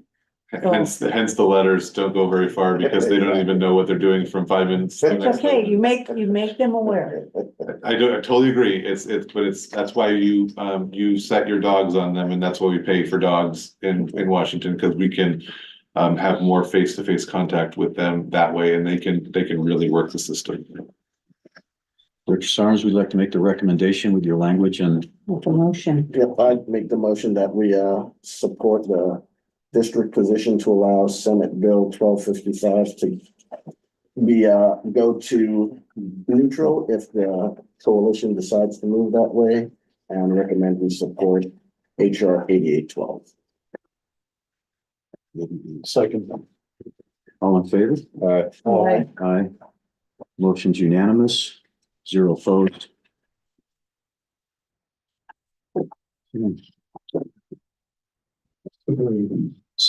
Next item, consider the award of contract and authorization of professional service agreement with Brierley Associates for tunnel inspection services in an amount not to exceed $127,592 plus a contingency of 10%. So I know there might be some questions on this and I'm gonna try to do my best to present this and describe why we chose Brierley. We did receive 2 responses to our request. We received one from Brierley and one from Delve. Brierley came in as a contract price of approximately $165,000. Delve came in at approximately $85,000. Our CIP budget for this item was set at $65,000. We, as a staff, voted and judged the qualifications of Brierley to be significantly higher than that of Delve. One of the qualifications that we do not, when we do a request for proposal, we do not look at cost. Cost is a secondary qualification, and so we do not take that into account. We look at the work that is going to be completed. We will look at the entirety of what they can offer the district, their technical expertise, their qualifications, the scope, everything that they offer previous to how much the work is going to cost. Brierley came in at a much higher score than Delve, and we as staff decided that that would be a better company to hire to do this tunnel work. Some of the things that we noted that they're doing differently and better is their safety plan was much better. We don't want them underneath the mountain with this potential, tunnel we don't know anything about and have a problem. Secondly, they're going to be doing ground penetrating radar to see what it looks like around the tunnel so that we know that if we have any faults, any voids, cavities, any issues beyond what we have there that we know that is there now. So the board can choose to go with whatever contract you would like to go with. We don't look at the cost. We look at the qualifications, and we chose Brierley. Staff actually went to them and said, listen, this is twice as much as the other contract that we received. And they came back to us at a lower price of $127,592. So we've already done some of our due diligence to bring that price down from where it was, but we feel that this is the best value for the district because of what they can offer us. So at that point, I will open it up to any questions or comments. Director Stovall? I had several concerns around this. One is the timing. Will the findings of this report and the costs associated with addressing those findings be addressed at the cost of service analysis? Let me be I would specific. say I would say the costs are associated with the castle study as well. Pinpointing costs associated with this specific project is not going to be pinpoint accurate, but it will be, it's already calculated in the castle study. That there is work that needs to be done. Okay, We don't know how much or to what specificity, but yes, there is work that needs to be done. We are aware of that. hearsay has told me that there in the shift of the geologic formations of the tunnel towards the exit, there's been a rock fall, which has covered some of the canal there, but the water's getting through the rocks. No. That is not true. Okay, that's hearsay. We had a guy If it- drive a truck up there and he drove his truck right to the tunnels. So, Really? I Oh, didn't yeah. know it could be driven through. yeah, we didn't either. Through the tunnel? No, Oh. up to the tunnel. Up to the They, tunnel. yeah. We can. No, this is inside the tunnel. Did I not take you to the end of the tunnel? I know we took, Yeah, the directors Thornborough and Director Seaman. You can see the tunnel, the end of it when you come out of it. yeah, I saw the beginning of it. Okay. But be that as it may, if there's something found in there where there's a potential of needing to have some, a cement lining shored that up. Do you perceive that there's grants out there that Yes. would be able to fund that, just Absolutely. like the grants for the lining of the ditches and so on? We would probably look more toward a brick grant or an HMGP grant. Those are hazard mitigation grants and building resiliency grants. Those are like FEMA. Yeah. Big deal. Hey, if this tunnel were to fail, we have this issue with the tunnel. If this tunnel's to fail, then we don't have water for 10,000 people. And the federal government doesn't seem to like those types of answers and questions. So So that's a strong foundation to fund 100% this study with the LiDAR. correct. So you're looking at the potential of getting other grants rather than including this for the Cal OES and USDA grant that's already been targeting to, Yeah, we can't shift the money. okay. So it would be prudent to identify what the problems are. We don't know what it could be perfect. Yeah. We don't know. There could be nothing wrong in there and we were, but this is that preliminary look. How much do we need? Is there a problem and how can we fix it? So this is gonna be a really in-depth study, really, pictures, videos. They're gonna give you a report that comes out of this that is pretty substantial. Okay, thank you. Director Seaman? Where are we getting that other 65, 70,000? So we. We're only CIP for 65. Yeah, that is correct. So we are proposing to readjust some of the CIP. And we have an item that was requested by Director Thornborough. We unfortunately, due to the kind of the short to truncated board between last board meeting and this board meeting, we wanted to make sure we had all the information put together correctly. So we'll be bringing that back in September. I think we can shift some things around and find the additional $65,000. So we don't have the money now, but you want us to approve of the thing to go I forward. would like to start the process, yes. So we can wait till September, but that does change the timeline on the back end of this. Any other director comment or question? Director Saunders? Have some comments, Adam's not here, but, also thank you for, we've always asked when we have these, RFPs put out, and there's a choice to have all of them there so we can review it, so I'm glad that both of them were there. Yeah, we've asked for this for a while, and when the first time it came out, the estimate was 50,000, but no one wanted to do it, and then it keeps going over years and years, so of course the price is gonna go up until we find someone other than Steve to go in with a vote, so. I would have gone.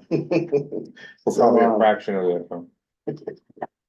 So with this, I trust our operations manager to decide which company is best for the district and the staff, because this is, a big deal with making sure that this tunnel is, this is basically the water for the entire district. If there's a problem with this, I mean, we have to make sure that this tunnel is working, so this is a major point for the district, and I trust the staff decision on this and go forward, and I'm pretty sure we've had a lot of grants and stuff, so there's probably things we can move around to make sure that we can fund this.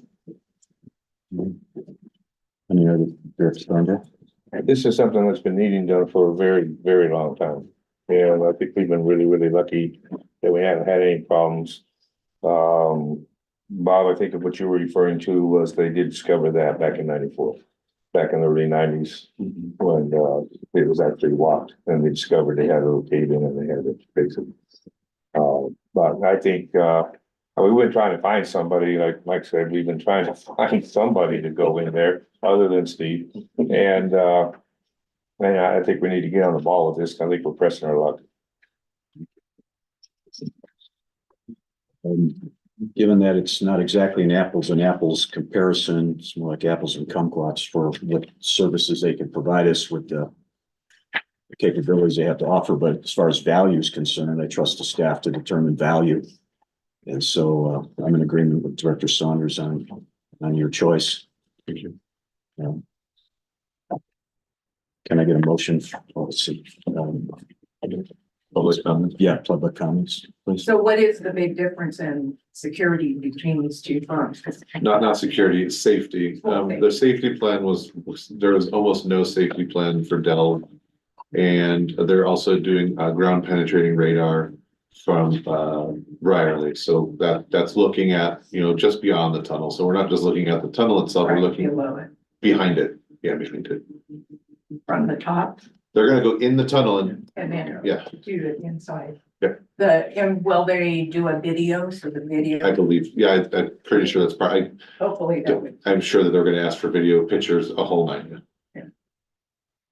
Are they gonna map it? As far as I know, we'll have them GIS, so it'll be part of our GIS portfolio, which is mapping, it's digital mapping. Mr. Dowd. How long is this tunnel and what's the diameter? It's approximately a mile and 60 inches, maybe more. I can almost stand up in it, I think. I've stood. 60 inches is 5 foot. Huh? That's what I'm 60 standing inches in. is 5 foot. I'm sorry, 70, it's about 6 feet, I'm sorry, 6 feet. I can almost, I stood next to it, the outlet, so I would be bending. It's like, Yeah. it's pretty tall. I don't think I can touch it with my hands up How do you It's know? the in the other, in the water. And how deep is the water? Well, right now it's full. I mean, during irrigation season, it's probably 2/3 to 3/4 full. I mean, it's quite a bit of water that comes out of there, and then when we are running like winter water, it's probably a third full, half full, not, probably a third or less. It's a lot of water pressure. So it's not pressurized though, I know, but there's water going downhill. Yeah, but the water- Stopping on your boat. unless you have something I gotta tell you. holding the water, there's no pressure. I mean, it's just the flow. We're just looking at CFS in it. I just, real quick, is there like a grate in front of this? There is so there's a flume, and I don't know if you remember during the fire, there's a flume right before it. And there was wooden pieces and then, like I think 3 or 4 grizzlies that before you go into it. So when the fire burned through, it burned all the wood covering off. And then there were certain areas that were open, but we received money from EPA to cover it. So now it's, diamond plate. So there's full diamond plate on the whole flume. And then we have sections where we can open the diamond plate as hinged openings. So we clean the grizzlies out. Because there was a guy that fell in, ID, and they went all the way to the treatment. The bottom, about 5-6 years We ago. wouldn't have been able to make it anywhere close to the treatment No, I'm plant. just saying, over at EIDs, that. Oh, EIDs, I'm They so went, sorry, I'm fell so in, sorry. they wasn't covered properly, they got in. I mean, you could still get in there. There's not much we can really do to stop people. But then if it can it get fixed, so it's not a security. If they wanted to get in, I mean, a lock's just gonna keep honest people honest. Like, if they wanna get into there, they can get in there. Well, I just think, And they're not gonna make it very far. They're gonna make it through the tunnel and then they're gonna go through our hydro, Blender. not the blender, the, plant. no. Bar screen, sorry. It just stops, they would stop it, right, I mean, 150 yards outside the end of the tunnel is where our bar screen is for the hydroelectric generators. Mr. Dodd, it's about 7/8 of a mile, 4,900 feet. That was close, Yeah. 4,900. about a mile, Yeah. about a mile, Round up. you rounded up. You know how he is with percentage. I know, 7/8, I love that, we're too specific. Okay, What 70, percentage of a mile is that? all right, 87.5%. All right. Any other direct? Let's see, that was for the public. Okay, back to the board, close for public comment. What's the board's pleasure for the motion? I'll make the motion to accept, staff's recommendation for Riley Associates, and that we also, move forward with a budget amendment to, move the CIP to make sure it's covered. Absolutely. A second. All in favor? Aye. Aye. Any opposed? None opposed, motion passes unanimously. Agenda item C, consider establishing checking and savings accounts at the River City Bank and close the district account at El Dorado Savings Bank. And then the possible action would be to then authorize moving the bank operations from El Dorado Savings Bank to River City Bank. Okay, Nicholas? so this is something that we as staff have been looking at for a few months and determining the viability of it. We do have River City Bank on the Zoom, so I will let them present in a moment, but if I could just beforehand give a staff perspective of what this means for us. First of all, this would be akin to a high yield savings account as opposed to what we have at El Dorado Savings Bank. And I understand El Dorado Savings Bank is our local bank. We're in El Dorado County.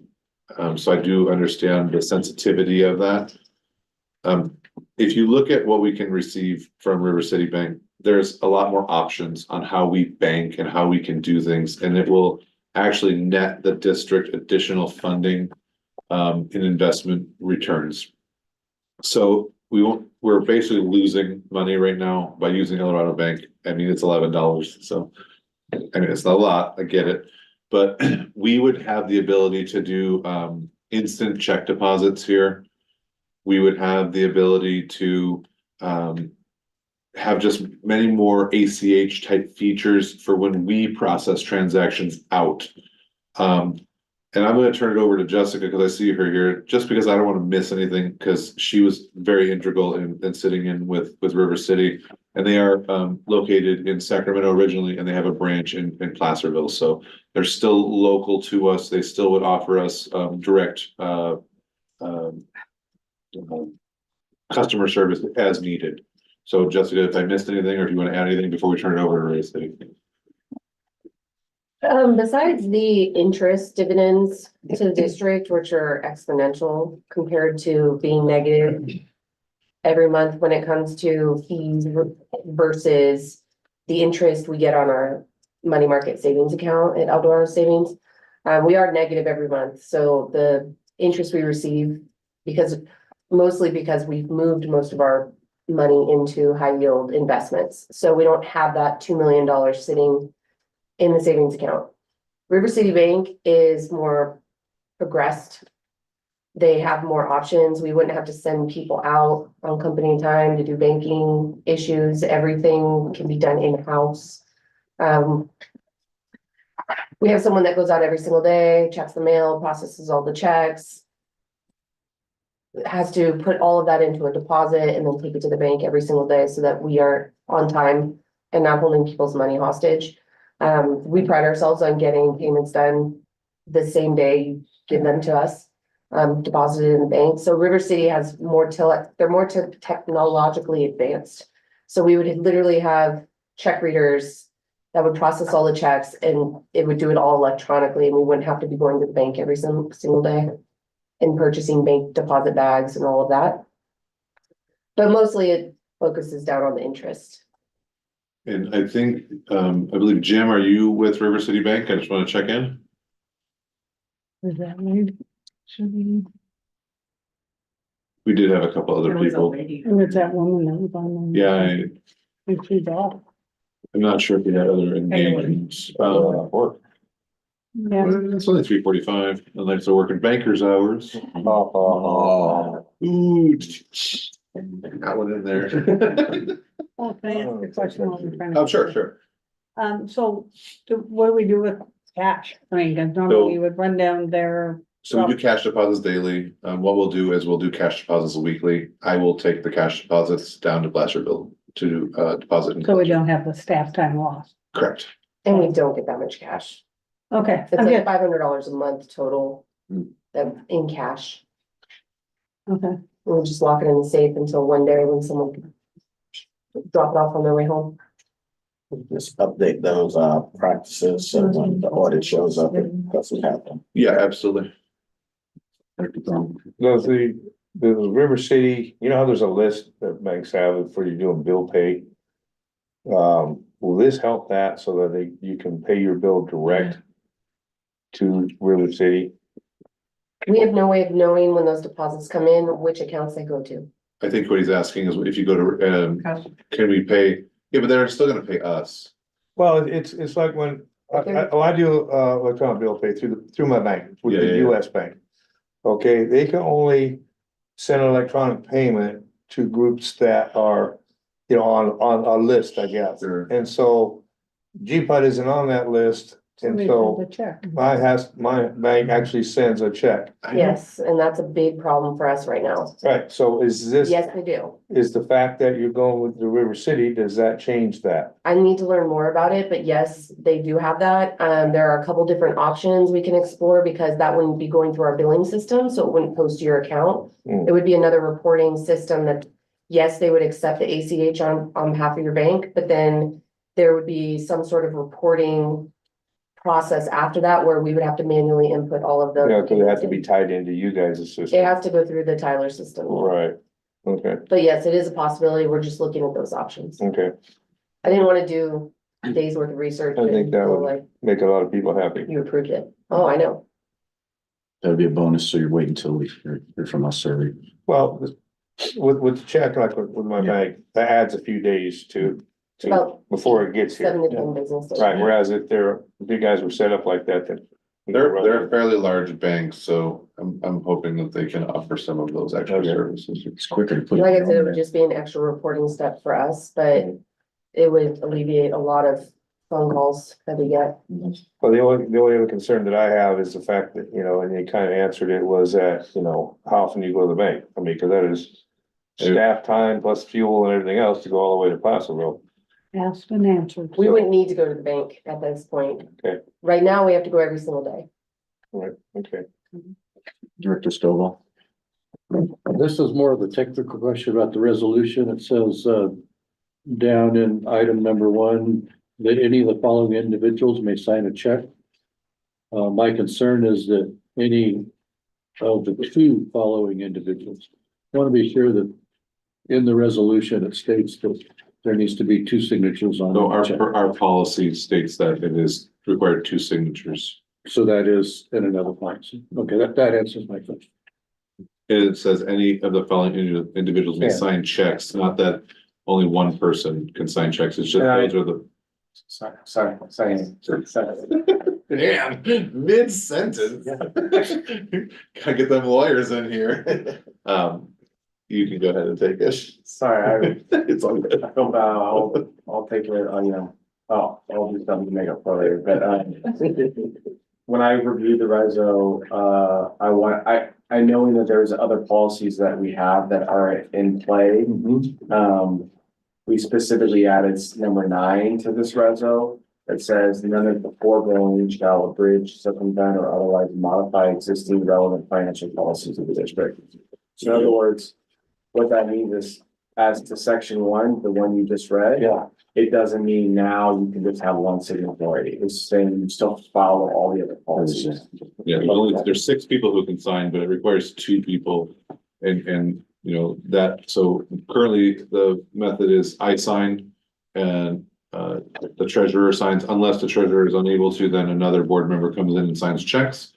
And then there are certain instances where it's 2 board members that are required. And that's anytime I'm receiving a check, so I'm not able to sign. It's stated I'm not allowed to sign any check that has my name on it coming to me directly. Yeah, my concern is that, is this an appropriate place to put that to in addition?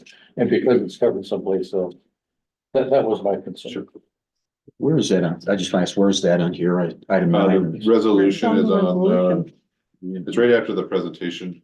It's the very last page. And it says, Oh, there it is. Okay. resolution be it further resolved on number 1. Nobody's referring to. Then, Directors Thornborough and Mike had his hand up too. Well, the bank is it's gonna be set up so the bank requires that there's 2 signatures on it, and That is correct. they won't cash it if there is That is not. correct. Okay. Director Saunders. And I was just gonna say, if this passes, then we'll have to have the resolution that we sign all of the, So this is the resolution. signatory again. This is the resolution that we will give to the bank. And then we will come through with new signature cards for the 6 of us to come sign. So similar to when Director Stovall was elected to the board. Basically, we had to redo it all. So all 6 of us had to re-sign because Director Stewart was on and it was those 6. And then when Director Stewart was off, they make you redo a whole new sheet. So we'll have a whole new sheet come before you guys. Any other director? Okay. Now open up for public comment. Yeah, I am, Go ahead, please. Don't fight. about the instant check deposits, is it a machine that reads very fast, like when you count money? Okay, because It's one of when I those- make a deposit, you have to photograph it, send it in, No, you and to me, said that's that staff signing. Yeah. It's like a money counting machine. Okay, all right. Director, Mr. Dow. How did we get along so far with Eldorado Savings Bank? Now all of a sudden they're gonna be out. I mean, they're right here in town. Eldorado Savings Bank is in Eldorado. Now we're going with River City, which is in Sacramento. So it's costing us money to be with Eldorado Savings Bank and we'll be making money with River City Bank. We'll be making $15,000 per year by switching banks. 15908. And it's impossible. And it's in- Also, 15 is the first number. We're good. We're at 16. Okay, I have one more quick question. So when what's it cost to have the Eldorado savings account? Say you just had a savings account. You left a small savings account, you could put the cash in there and then transfer manually the cash to River City. That is so cumbersome. And What? we, And probably, that is incredibly cumbersome. What you're asking for, and plus the savings account at El Dorado Savings Bank generates about 0.8% yield. No, I know, and you're just gonna transfer it electronically to Placerville. Yeah, it costs $30 to transfer, Oh, all right, and $28 okay. in a month. Please. I'm gonna close for public comment, back to the board for a motion. Oh, I thought you were raising your hand. He's waving to the camera. You know what hand he is. I move that we establish checking and savings accounts at River City Bank. Second. All in favor? Aye. Aye. Aye. Any opposed? You're opposed, motion passes 5-0. And just so the board is aware, this will be a process. It's not gonna be like an overnight thing. We will need to establish the new account before we can close the current account, and we have to. Jessica and I are working on any kind of ACHs that we have coming out of the bank already. So just so you're aware, this will probably be a 2-month process. Action item D. Consider amendments to policy 5030 water transfer action to approve and adopt the amended policy. Nick?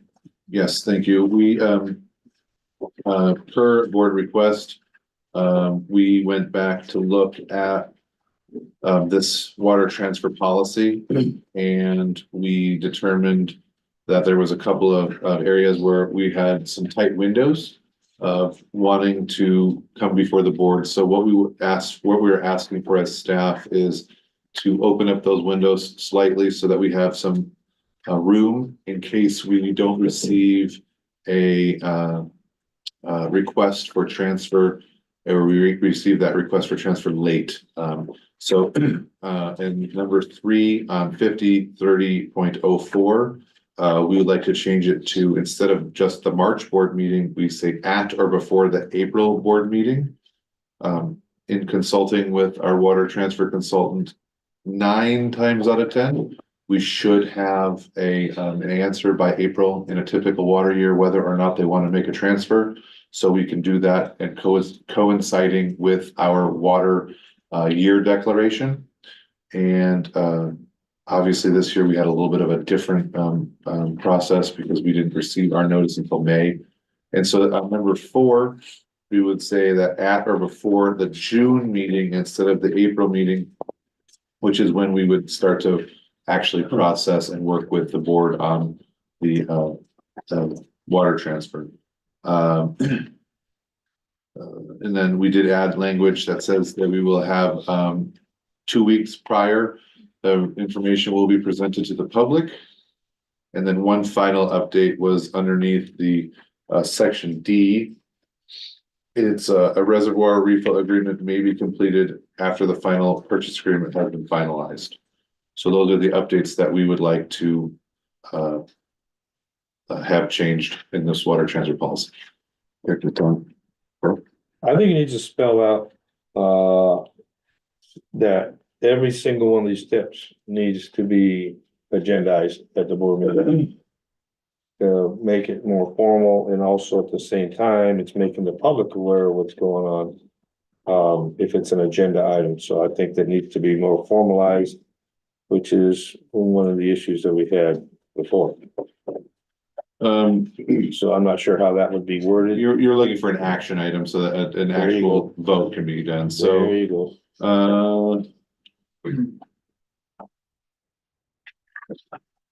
do you wanna help me with where Well, you think I that makes guess, fit best? I guess the question I have is, it looks like steps 2, 3, 4, and even 5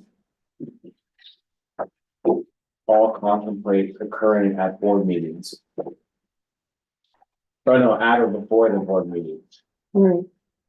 No, at or before the June board meeting, so it's Right. not, it has to be at a meeting. We can, I mean, I guess my point is we can make it clear that at or before the April board meetings, really the April board meeting is just a deadline. We could say that this has to be presented at a regular special meeting of the board. this is the problem that we had. I think I have an answer. So if we underneath 3 in letter A, we can add present information, present action item. I'm trying, I understand what you're saying. I'm trying to figure out where the best place to put it would be. How about at the bottom? Maybe just C, which is seek direction from the board on whether to proceed or not, or something like that. Yeah. Well, the problem is that, you know, based on our conversations we had the last time, it's like, well, all these requirements were just in generalized discussions that had something to do with, like, say, for example, the operations report, something like that. These need to be, if he's gonna be getting direction from the board, they need to be on an agenda. What we can say is, How about on the bottom right here where it says when? See where it says at the top, before number 1. All items must come to the board as an actionable item. All phases of this process must come to the board as an actionable item. I would just say it's a separately agendized board item. Because some items aren't necessarily actions, just direction or, you know, keep moving forward type thing.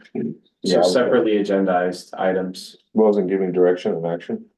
Well, it doesn't necessarily have to be an action, because it could be information, but I agree it should be a separately agendized water transfer action item. This way it can't be lumped in with general manager report or operations manager report, so. I have a vicious rumor today, so we're gonna move water. So you can actually, you know, if we ever have to look back and see, oh, here was where it was agendized, this is where it was discussed, and then it also will show up in the minutes.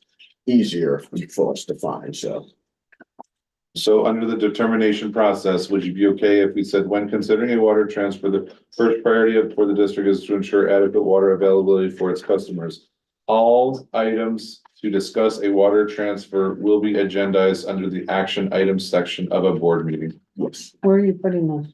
In this paragraph, right below 5030.04, Yes, right before, in between the 2 sentences. I would probably just add it at number 6 at the end. And just say, we don't have a 6.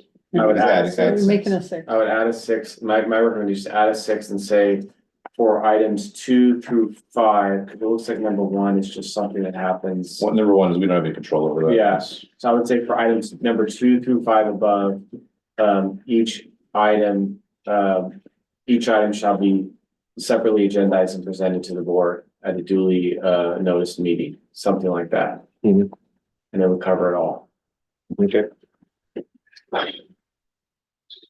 Director Seaman? Could I have a little discussion on this, 4A? 2 weeks prior to potential action. I mean, normally we can't get anything figured out in 2 weeks, and. For the town hall. So what they're saying is we have the town hall 2 weeks beforehand, As opposed to. as opposed to like the day That isn't before. what it says. Should any It's interest, information to the board 2 weeks prior. So is it realistic to have it 2 weeks prior or 30 days prior? well, I mean, cause we need. so this is for, if you read, it's for a late transfer, a late. Irrelevant, I'm just saying for the time frame we need to have to get the information out where it comes to, I'm assuming it comes to the board, it goes to the town hall. I think if we use this year as an example, we got notice on May 2nd. So we were already within the 30 days of potentially within 30 days of when the next board meeting would have happened. So I'm asking for a slight amount of grace when we have a late transfer. So if they're telling us, you know, after May or after April, because this is, you know, in April is when we're trying to have this, you know, in the perfect world, April would be the best time to tell us, hey, let's transfer water. We can put all our ducks in a row, we get everything going. If it happens after April, we have to truncate the timelines. We don't have 30 days to do everything because of other kind of steps along the way. But then in the next breath here, we're back to, we're putting this refill agreement can be done, however it can be done, whenever it gets done. And basically, we're gonna get screwed on whatever we get, because we already pushed the water out. But And that was the point I made before, if we don't have the refill agreement in some kind of a manner before we cut the water loose. You won't be able to have a refill agreement. If that is the district's position, we will never transfer water because we don't control that. And the Bureau's not gonna move for us. I can assure you of that. They don't move for anybody. EID is moving water. They haven't even started the process of talking about their refill agreement. I guess the problem I have is that we've already been sort of bit by this before, and I don't wanna see us get bit again. And, you know, these agreements are coming in after the fact, not during the process. I understand. Rick Stormberg. I have the same concern, like I expressed when we were going through all this, is the refill agreements. The problem, one of the problems I have is that it's like, you know, I have conversations about it and then I get a whole different feeling from you based on what you're saying, that these refill agreements are, you can take control of them, and then all of a sudden we find out, well, that's not true. But I think that this is a situation of, I would say, case by case, because we can just discuss this at the board meeting, that it's agendized that, and we can say, okay, well, what's the deal with the, maybe things will have changed by then. So we'll put it in writing here. If I can address your concern, what I've been trying to tell the board and discern to you is we are trying to change that refill agreement. We have a group of reservoir operators. It's us, Forest Hill, EID, and PCWA. And we have been working and negotiating with the Bureau, and this is kind of coinciding with the voluntary agreements, which are kind of in process. We're trying to adjust that refill criteria. It's a slow process, and I apologize for that. It's not something I can control. You know, we're the small fish in a very, very, very large ocean. Even PCWA is a small fish in a very, very large ocean, but we can combine our forces, and we're trying to do the best that we can to work on these refill agreements. And so, you know, we're making some headway, but it's still a process that we're working through. If I could just talk about this, so the problem we have, and that's what I brought about kind of in my informational report, is we're moving water through the state Central Valley project, which is operated by the Bureau of Reclamation, which is the federal government. That's not the state. Make sure. So the state project, the state controls the project, but it's a federal program, so it's the Bureau of Reclamation. So the state does not operate Central Valley project at all. It's a strictly federal project. They do provide permits for it, so, I mean, we do have to go through DWR for doing it, so there are permits we go through the state, but the program is operated by the federals, if we want to be specific. The Bureau of Reclamation is who we get our refill agreement from. It's the same for us as it is for all of the agencies that are kind of, once they give out the refill agreement, that's the refill agreement, so anything we change, we kind of have to change as, same thing I said, it's, you have to be at the table, so it's all of us kind of together trying to get the refill agreement changed, but that's something we don't control the feds at all. So any agreement we make is kind of outside of the refill agreement. Now, we can always look and see, hey, this is not favorable to the district, and then at any time say, well, this refill agreement is kind of too bad for us, and we may not want to go ahead, but basically we understand, and we're letting the Bureau know that we give 2,000 acre feet. That's the cap of our refill. It's 2,000, and I think that's understood. So I think the main concerns we had about water in perpetuity, that's not the case. And just to be able to have better conditions in when we refill and how we refill is the things we can work on, and try to have a water transfer outside of that program where we don't have to deal with a refill agreement. So those are the big picture things we have to look at.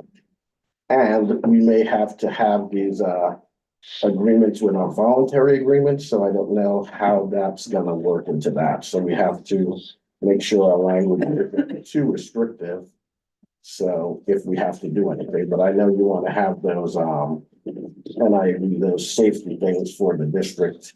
And I don't know what's the best way to put it in, because we're not gonna see those agreements until, I know like EID's been moving over since I think January or February, and why it's August now, and they still haven't heard anything from the Fed, so. So they started and they actually haven't, they don't, they can't. They started their agreement in January, and But they you can't moved in, move, yeah. late, April, May, but I mean, they haven't heard anything from the Feds.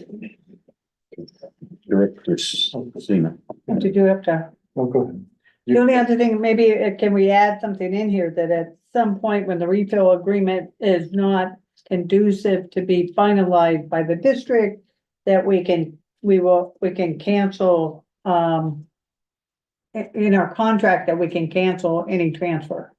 So typically, I don't want typically, can we do that as something we can put in our policy to protect us? I'm gonna answer your question.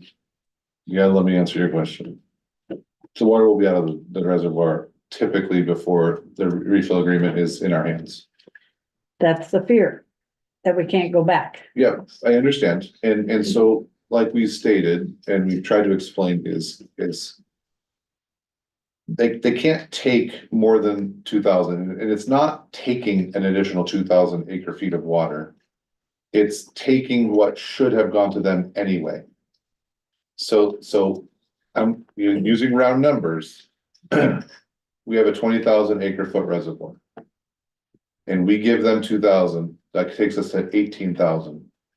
If we fill up to and don't go over 18,000, we don't owe the feds anything. If we fill to 19,000, there is a potential that we owe them 1,000 that they ask for it. That 1,000 would have gone to them anyway if we had not done the transfer, because we would have gone to 220,000. Because there wouldn't be a 2,000 acre foot hole that we put into the reservoir. If we fill to 20,000, we would owe them up to potentially 2,000 acre feet back down to that 18,000. If we fill past the 20,000, then we don't have a refill agreement anymore. We've fulfilled what refill we need to do as long as Folsom is operating in flood control and the delta is in excess. So there's three markers. And this is, No, I understand I'm like- what you're saying, and I understand the logic to what you're saying of how it should work. But we didn't have that happen.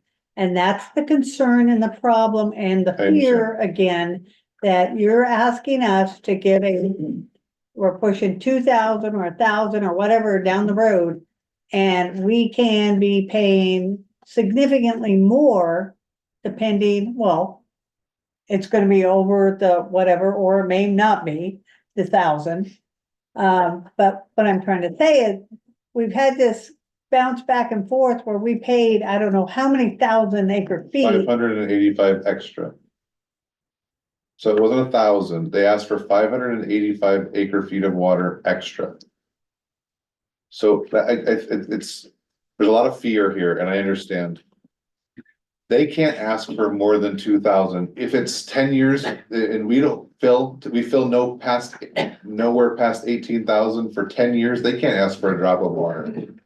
All they're gonna ask for is if at any point we do spill, because technically we would be spilling if we did not move water. Do you agree that we would be spilling? They want their spill water. They want whatever water would be going into Folsom. And so they can't ask for 2,000 one year, 2,000 the next year, 2,000. They can only ask for it up to 2,000. So once they have been refilled, or excuse me, repaid, refilled, whatever word you want to use, the 2,000 acre feet of water, our agreement's over with them. No, regardless of whatever happens, on the front end and the back end. So yes, I understand that things were done in the dark of night before, and it was unfortunate that we had a really low water year, the year after that, when we had 91% fill. So it was kind of the perfect storm, and I understand that there's a lot, we don't want to have that happen again. I wish I could do something different. I wish I could control this more than I can now. And I just, unfortunately, I can't. I think the things we did was we did hire a water consultant that can explain that a little better. And, yeah, now, yeah, from what was happening before. Yeah. And I think what we need to, can add is, that accounting with the refill, because that will definitely show, okay, we have the potential of giving back 1983, we've given back 685, so now the potential we have left is 13 whatever. And have that accounted a little better, because we didn't have that as well last time also. Director Thurman. This goes to what, really tried to get across to everybody during that, for that whole workshop. Is that I have not heard yet that the public has been told that, okay, we're selling 2,000. Okay, but there is a possibility of a pretty good possibility that we will have to get, release an additional 2,000. So we're actually gonna be losing 4,000 and only getting paid for 2. Yeah, but that's not exactly the way it's, that you're looking at it from a glass half full approach. And I'm trying to explain it to you. That 2,000 you're giving up isn't water you'd be able to capture and store anywhere anyway. That's what they're trying to say, is this is water that doesn't technically belong to you. It's not our water at that point. Okay, you know. It'll just all have to come up when we go through this again, because we sell 2,000. Yes. Now we have to refill Folsom because we sold 2,000 that they were gonna get. Correct. That's the whole thing about the refill. If we don't, and you can say, yeah, if we wanna go at 18,000, we only do this, we only do that, okay? The possibility, and it sounds like it's a good possibility, the only reason why we only got away with 585 last time was because we had back-to-back huge storms. And so that is how we got out of it, and that's what you even told me at the time. So, wait, okay? So now, we've sold the 2,000, it's gone, we have to replace that 2,000 that Folsom would have got, that's another 2,000. So that's the total of 4,000 that we had to give up, and we only got paid for 2,000 of them. But the second 2,000 is only given up if we make it to a certain level and if we don't have enough spill water. So it's, you have a cup of water and you've taken a little bit of water out of it. And then next year, we're filling that water back up. It's not technically it would have not been your water. So you get 2,000 acre feet worth of money. Or you get no money and it goes to them anyway, because it's gonna be spilled to them anyway. Over the dam, you're saying over the dam. Yes, Yeah. so it's either you get paid or you give them water for free. And that's, and Mike, I understand that you're, excuse me, Director Thornborough, I understand that this is a hard or frustrating concept and it's not perfect. I wish it was different, but this is. If it was as simple as you were making it sound like, then there would be no reason to have a refill agreement. The water would automatically, sooner or later, we would spill and they'd get, this water. I Okay. 100% agree with you. Okay. Let's just move on. Director Stovall. Given the timing of the request to Western for a late request for water delivery, would this new policy permitted us policy wise? Yes. To transfer? Yes, What we were talking about at the last meeting? correct. Because I perceive in the future, there may be an agency that wants water and we have it. That I don't want to be tied, this quote of. Yeah, a late year transfer information presented to the board 2 weeks prior to potential action. Yeah, so we would That have, kind of puts off a deadline if we have the opportunity to sell water late in the year. we would have We still have basically the opportunity to consider that. up to June 1st, we would have, because then we could do 2 weeks and then hold a special board meeting in June. But if we don't get a request before June 1st, then Typically, you won't get one after that anyway, because it's hard to move the water anyway. You wouldn't be able to move the water through the system that late in the year. okay. You have to have all your transfers done by October. Okay, that answers my question. Thank you. Director Summers and then Director Thornburg. Yeah, just to, we're not specifically refilling Folsom, it's if we don't refill. So if we refill, then that's a done deal. If we have a space and that water doesn't spill over, that's the refill. So it's specifically based on if we don't spill. So the next year, if our reservoir fills, that's it. But if we don't spill, that's when there's a refill agreement. So it's whatever that space is between that 2,000. Does that make sense? It makes sense, I disagree with you, because if the whole concept is they would have spilled.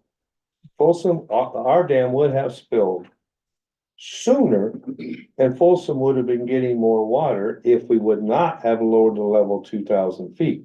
So even though it comes in and says, oh, look, we're spilling again, okay, we're that's spilling, satisfied, then, it doesn't satisfy it, because it would have spilled 2,000 acre feet sooner.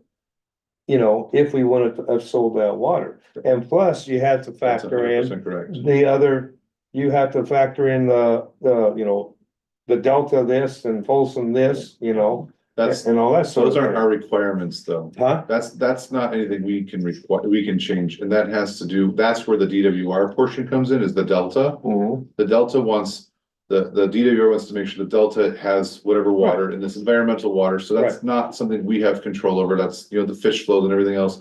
And then what, you explained that perfectly about spilling, and the marker that you need to remember is if Folsom is able to fill. So if Folsom fills, then we're spilling, Folsom's full, then that's where our magic, kind of the magic happens, As where long we're as the done. Delta's doing what it's supposed to be doing. And if Folsom is full, the delta should be full too, Okay. And we theoretically. had to I notify, have more. we had So- to notify Folsom that they were letting loose. So And actually, that's what was the irritation when we see the gates were open and they were letting it go. And it was like, it didn't mean nothing. so the Bureau the Bureau does what they want. I mean, like I said, we are, I wish they would listen to us. We asked for meetings, they brush us off.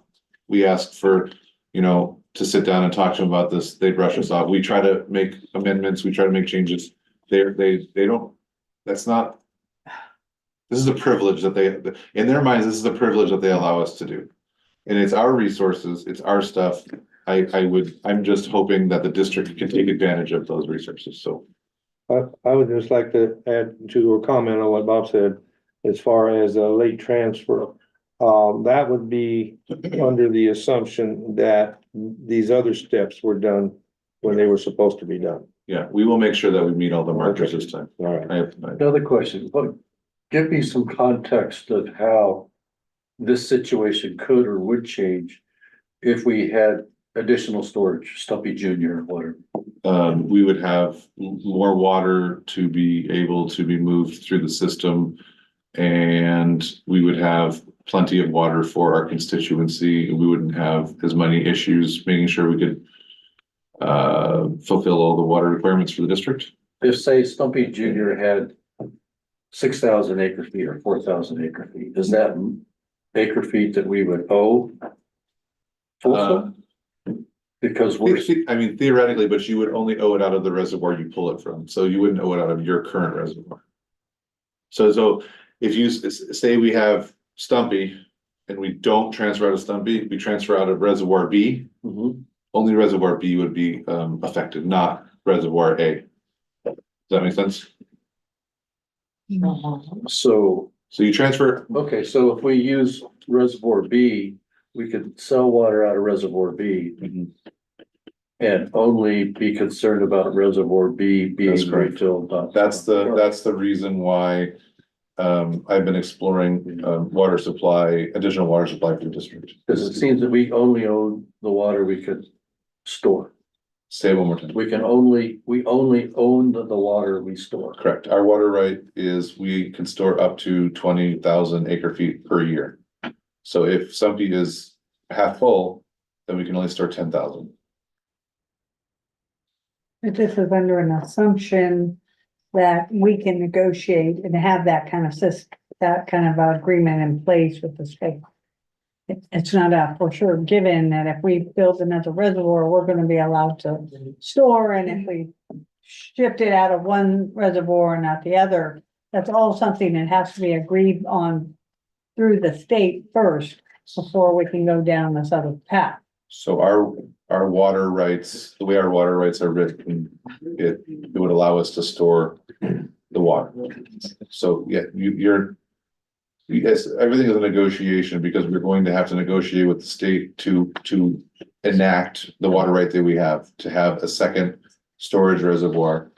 That, since we can't fill the first one because we're not using all of the water, we have the second one here where we want to fill it. So that's more reporting that we're gonna have to do to the state, just let them know, here's how much water we stored in, reservoir A, here's how much we stored in reservoir B. Right. And it can't ever exceed that 20,000 acre feet. Okay. If there's no more board discussion, I'd like to open it up to the public.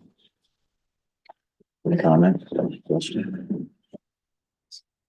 Okay, I'll now close public comment. Back to the board for recommendations or amendments to this or comments or motion.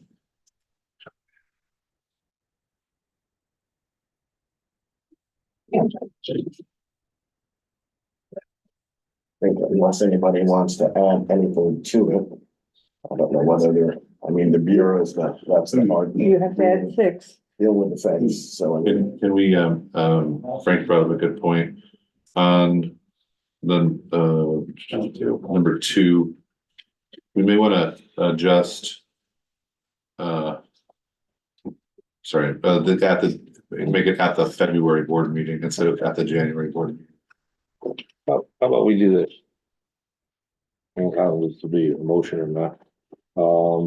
Since we want to add in that line 6 and you want to do what you just said, why don't we bring it back? We got plenty of time. Get it fixed, bring it back, and we'll Okay. look at it Yeah, again. we can, I think it's a motion to table then, if you want to table it, then we can bring it back. Yeah, that. Commissioner Shane, can we get the questions about? So one more on this, where you wanted to change it at the January board meeting, isn't it more like we need to know what the water year is looking like before we can make a decision on this? Yeah, so And that, January or February will not be it. so that's why, if you read, it says initial discussions, that water might be available. So we're looking at the weather, we're looking at how we're filling. In the last 2 years, we filled, December 31st, and then the last week filled January 31st. So we're gonna know generally if we're filling or spilling that. And so if we're full and we're spilling, we would have enough water to transfer. That's, kind of that.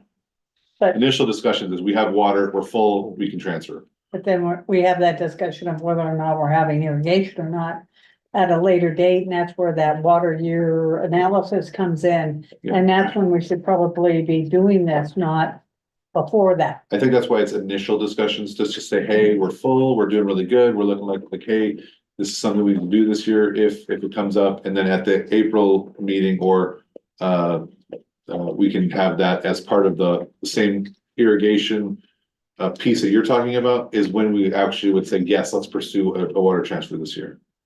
So can we get rid of all the rest of this and? I wouldn't get rid of it because with our water shortage contingency plan, we have to have updates every month. And if we're gonna decide there's the possibility of transferring water, we have to say, all right, that's a possibility in February, that may be decided in April. Because they have to put that in the water shortage contingency plan. We're transferring 2,000 acre feet. And then they have to subtract that from what they're gonna send to the state. And as Mike T says, for the next year, we have to hold 2,000 acre feet, because that's potentially what the Bureau can ask for, correct? Okay, So, and this is great because all of that would be done ahead of time, and that would be something that we can tell when it does come in April, here's what we're selling, and here's the potential for next year, that we do owe that 2,000. By February, we should know if we're paying most of it back. Not everything, we won't know everything, but we'll know how it's looking. We can kind of give a guesstimate on what the water is looking like if we're gonna have a heavy water year or lower water year where we can't pay it back. or initially, That's that Transfer. initial. Yeah, Yes, both in both respects. I was addressing what Dr. Saunders was saying. Sorry. So The motion is to, bring this back and, revise it and Table it table until, it until it's amended and we'll look at the new amendments. I'll second it. all in favor? Aye. Any opposed? None opposed, motion passes unanimously, 5-0. Director Stovall. Just a comment, looking at the town hall, there was a report that shows how many years reached full capacity? Could we see the month that it reached full? Cause you mentioned we know in January. Yeah, we have it. It's in Adam's report. It might actually be in there. If you wanna talk to me offline, I can show you how to read it. Cause it goes back 2 years, but this goes back like 10 years. Yeah, I know that was a There's a- slide in Yeah, our board report. They usually give us. Yeah, I can at least show you back 3 or 4 years. yeah, I'm looking at 10, cause we're looking at this El Nino cycle. Sure. Yeah, they give it to us from 19. And have that in next month, That's what I'm looking at historical. and have that included in that, with this, in next month's package. Have what included? The historical, at least go back That's 10 years of the date of spill. Just bring it when you bring back the, Right, that's what we're asking for. well, we don't know that's gonna be done by next month.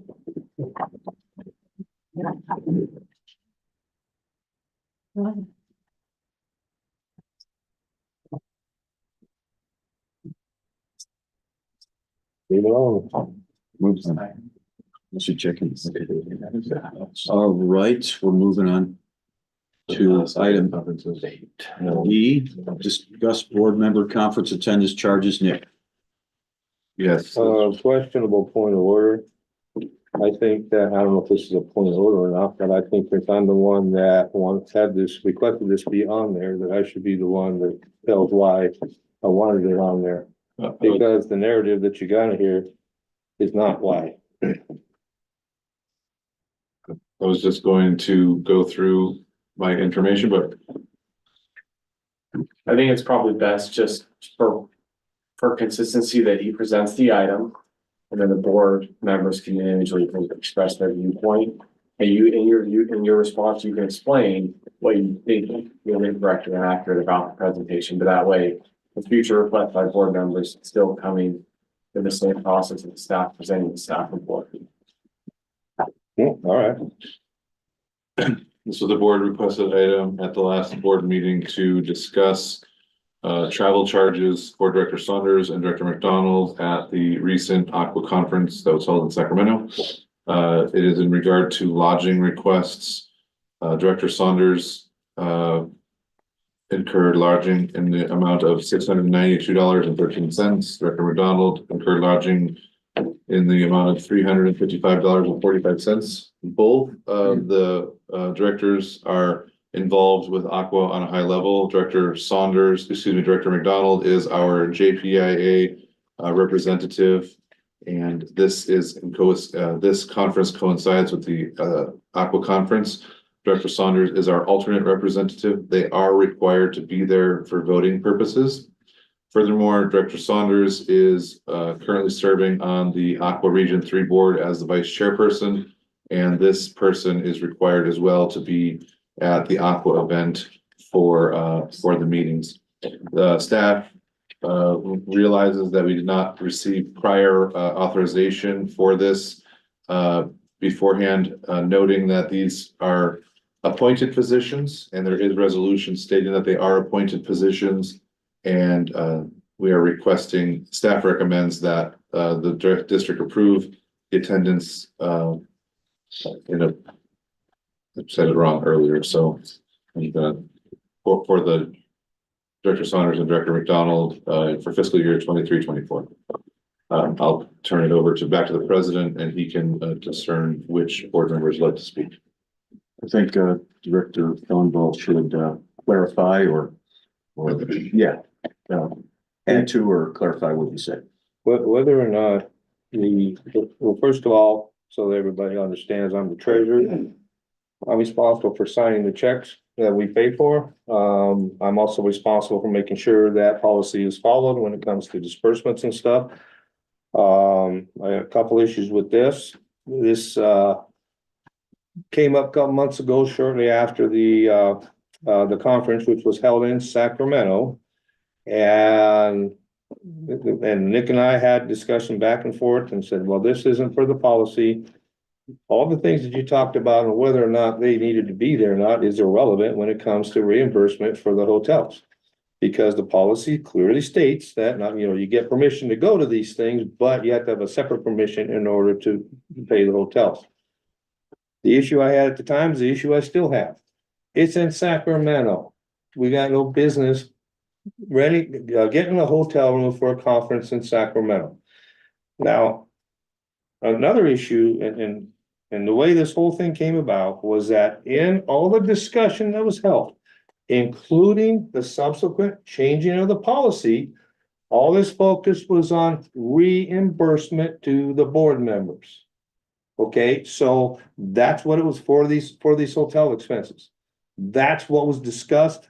That's what it was all about, was reimbursement to the board members for this money to do these hotels. So we got the policy change, which really isn't a whole lot different, other than the fact that now you can go get a hotel in Sacramento, which I'm still against. But here's where it got kind of funny. I was kind of surprised at the time that I didn't get a whole lot more resistance. I thought the matter was resolved until a couple weeks ago.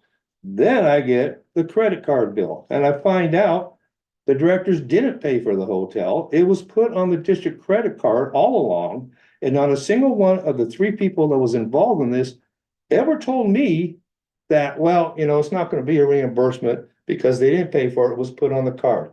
Nobody told me it was on the card. So I says, no, I'm not approving that. It doesn't even go meet the standards of the new policy. I am not signing this check.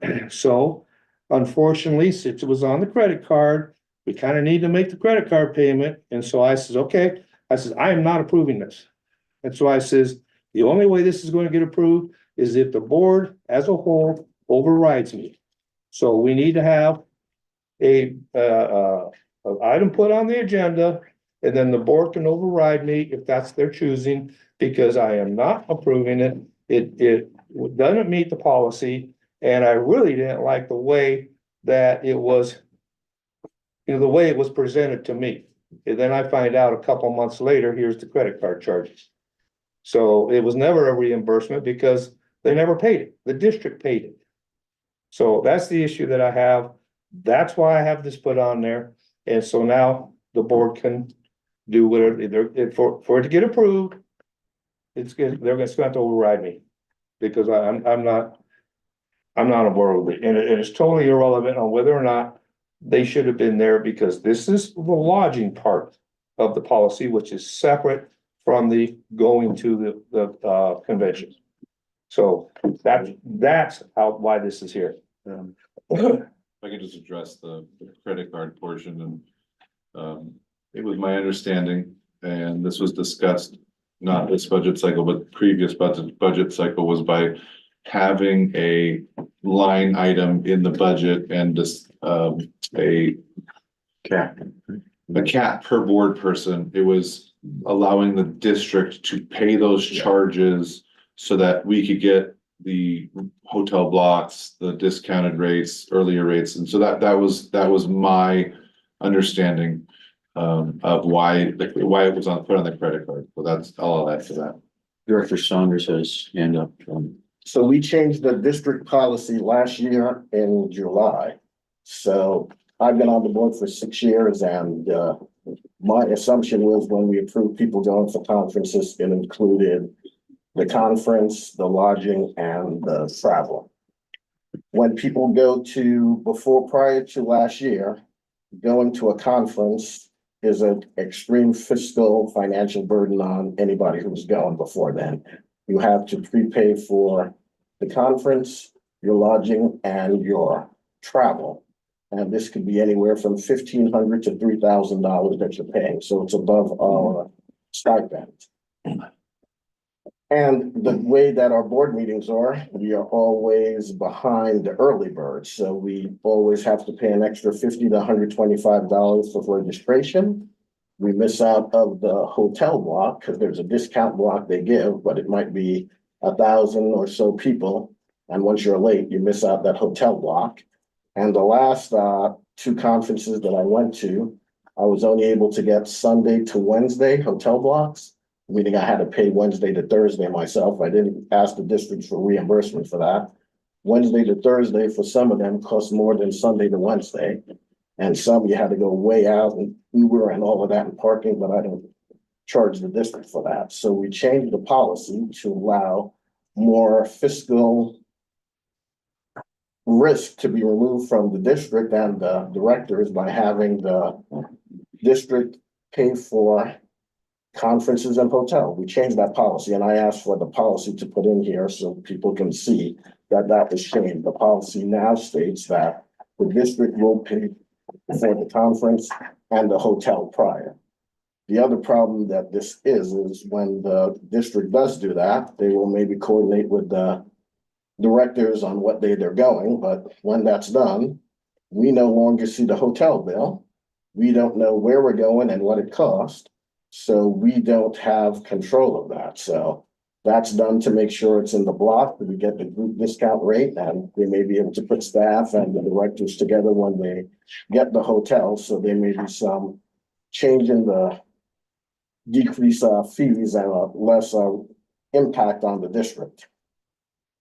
I see this as a different assumption. The other thing we have to do is we have to fix this policy again as well and decide if we want to say when we approve going to a conference, that the approval is for the conference, the lodging, and the travel.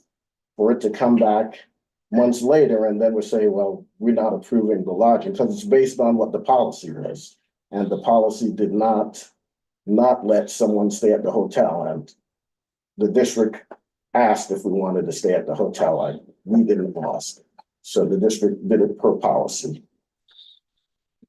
The other thing to remember is we need to either change the policy to make sure that someone going to a conference doesn't have to worry about, all right, 3 months later, they're going to make me reimburse the district because they don't want to approve the hotel. So that's the other thing to remember. Thank you. Next, everybody to hand it first. She did, but I did. So the question, I guess, as we're going black and white here, the policy states that the board has to approve the lodging. And the GM took it upon himself without board approval to pay for that lodging.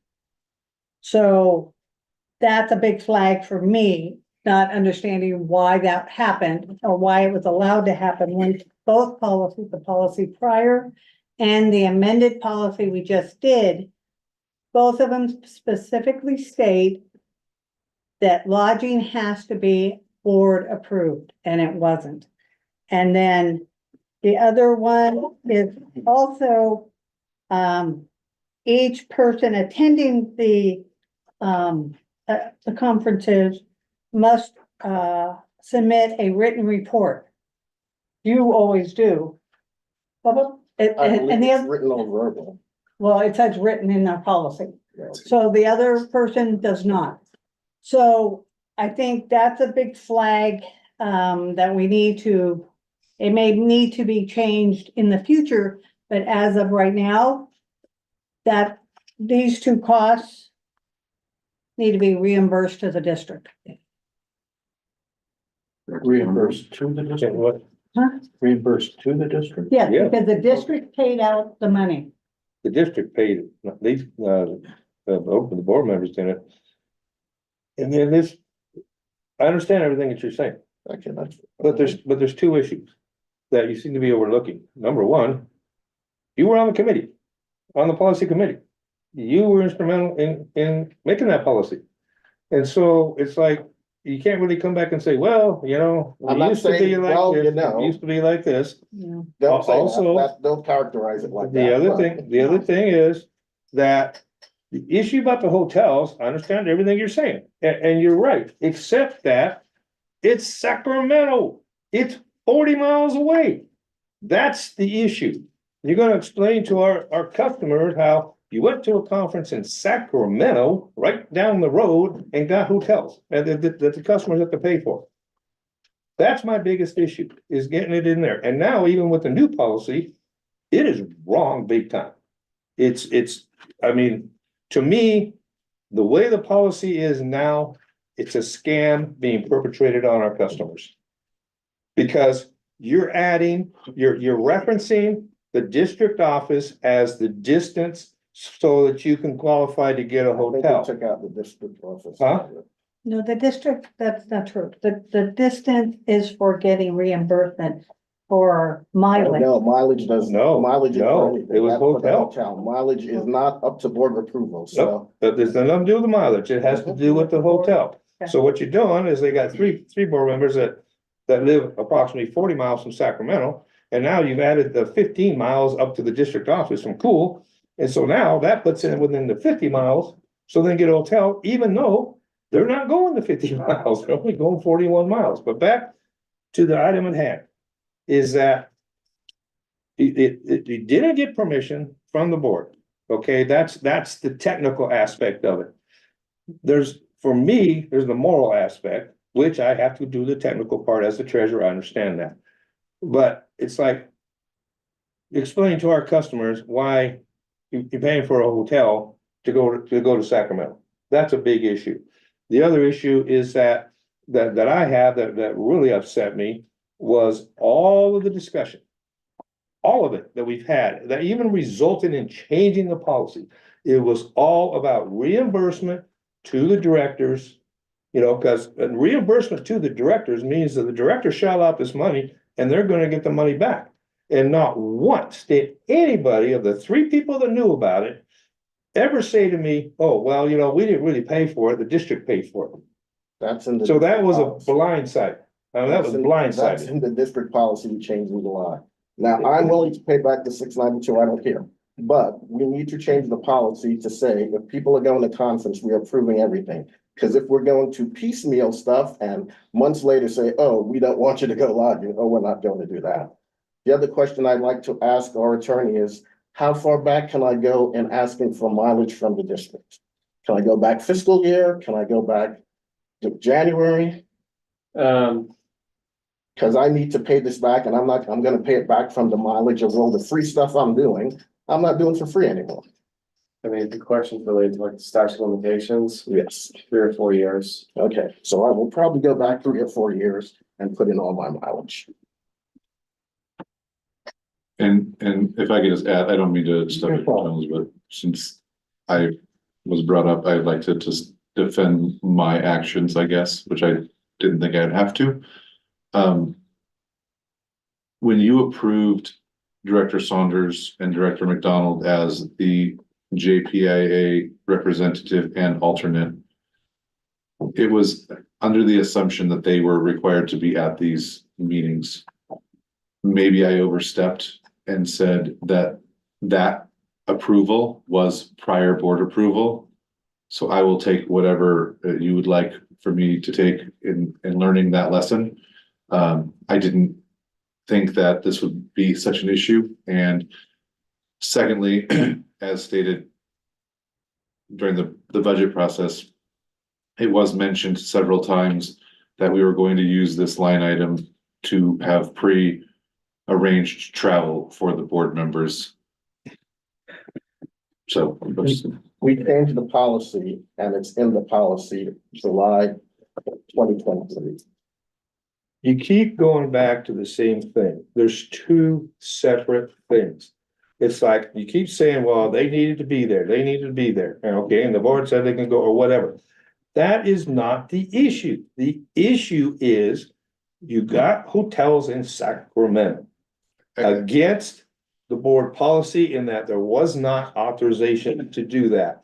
And as far as in the policy, it's breaked out as two separate things. It's irrelevant on whether or not they needed to be there. That's not the issue. The issue is they stayed in a hotel in Sacramento, 40 miles down the road at customer's expense, at district expense. what I'm trying to say is that, Well, before you add, because we've stayed in conferences all the time, and over the 6 years I've been on the board, the assumption is that when it is approved for the conference, you're approved for your lodging and hotel. Now, if that's not the assumption, we must make sure we put that in the agenda to approve for the conference, the hotel, and the lodging, so people can budget accordingly.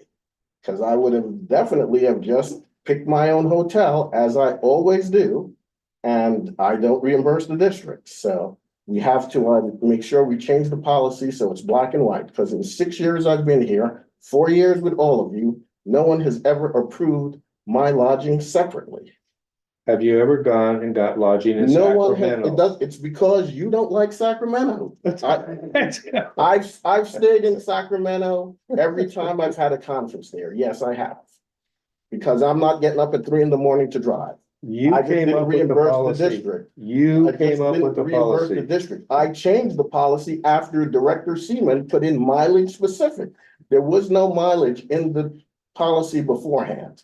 Director Seaman put mileage in the policy. You're talking about year. this latest policy. Yes, You're talking there about- was no mileage in it beforehand. That's fire. Oh, yes, There it is no was. mileage in it. Yes, it prior. was. In the one 40 from, miles. in the one from here. Oh, you're talking about Lodging. distance, right, Yes. hotel distance, Yes, it right. fits in, so Right, it is not right. outside of the policy. It was not, it said outside of the county, Correct.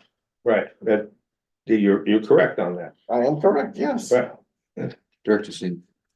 But we're back to the, if we're going by the policy, which is what was written prior and now. Board approval for lodging. And we were supposed to receive written reports from every time you've gone to a conference. You give them. And we've got, and it says specifically, Director McDonald gave a PowerPoint presentation. we had, Yeah, and I was told to limit my time to 3 minutes. Yes, I'm just saying, it has, we're supposed to be seeing written reports. and you receive it, so stop telling me about written report. You get a written report from me every freaking I month. said you give them, that wasn't the problem. But as I said, I'm willing to pay the $6.92. I am just going to put in all my mileage, because that will be a bigger impact to the district over the last 3 to 4 years, which I have done for free. And seeing this board does not appreciate what I'm doing for the district. That's I not, have to that, make that is not it. I have to morally make my wife whole. I am not gonna go home and say, you know what? All these meetings I'm going to, it's costing us an extra $700 in addition to what I paid that I'm not getting all this reimbursement and all the vacations we're not taking because I'm trying to do this for the district. So I am going to have to do what I need to do to make myself whole as well. And I was under the impression when the district told me that we're gonna take care of the costs and put it on the card. And I chose to ask a buddy in Roseville to stay at his place for 2 nights of the 3, so that it wouldn't cost the district money. That to me, didn't matter anyway. I mean, it did, but it didn't, but I was doing all I could to offset the cost to the district that I didn't think I was liable for paying.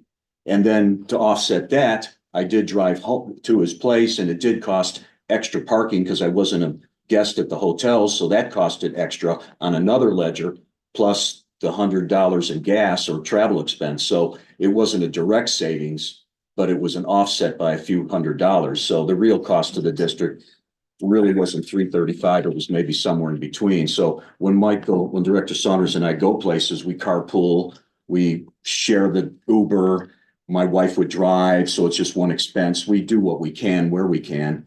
But I was under the impression that, yeah, even though he would put it on the credit card and get the block pricing and the advanced notice and reservations for the seminar, I figured that was a benefit in advance to offset any of these other costs now. So that's just, and if I submitted a report, not in advance of that far in advance like Director Saunders did, but the last time I did have one in writing, I gave to Elizabeth, to didn't make it in the packet. And I did submit a PowerPoint one time and told it was too long. So anyway, that's what I have to say. Director Stovall, you're next. Couple comments. I didn't see the policy attached to this issue, so Yeah, I asked for It's it. not. when There's a policy. we're talking about that, I would prefer to have read the policy to come in prepared. And given that, I'd like to table this, at Well- least my vote, until I'm able to Here's the review the policy. policy, not in the press release. here and now. I like to have time to do this. The other thing is, as I recall, the way the reimbursement for mileage is that, when we are paid for mileage through the district covers insurance for us. So if I fall asleep at the wheel because I have to come back and or if I You're run into a required to carry your deer. own insurance, What? your own You insurance. have to carry your own insurance. Okay, because if I recall, it said that the district covers that for mileage. The district can reimburse you for mileage. And That's why you get 67 cents a mile, covers all of that, all that maintenance and insurance and fuel. I'm just saying, that's what I recall. is that. Yeah, no, That's again, why I want to go back and review the policy.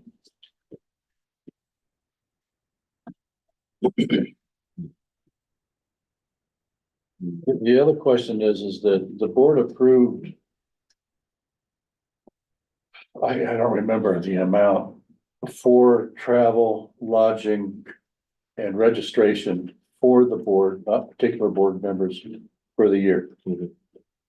So explain to me why there's a concern if we do not even reach that, why this is a concern to the. Read the as you policy. say that, it's a concern because, this is a scam to the ratepayers. yeah, If we're under the Read the budget policy. for, no, why is this a scam if we're under the budget? what the new policy is, okay, it just because there's a budget, doesn't mean you say, oh, okay, I can spend all this money.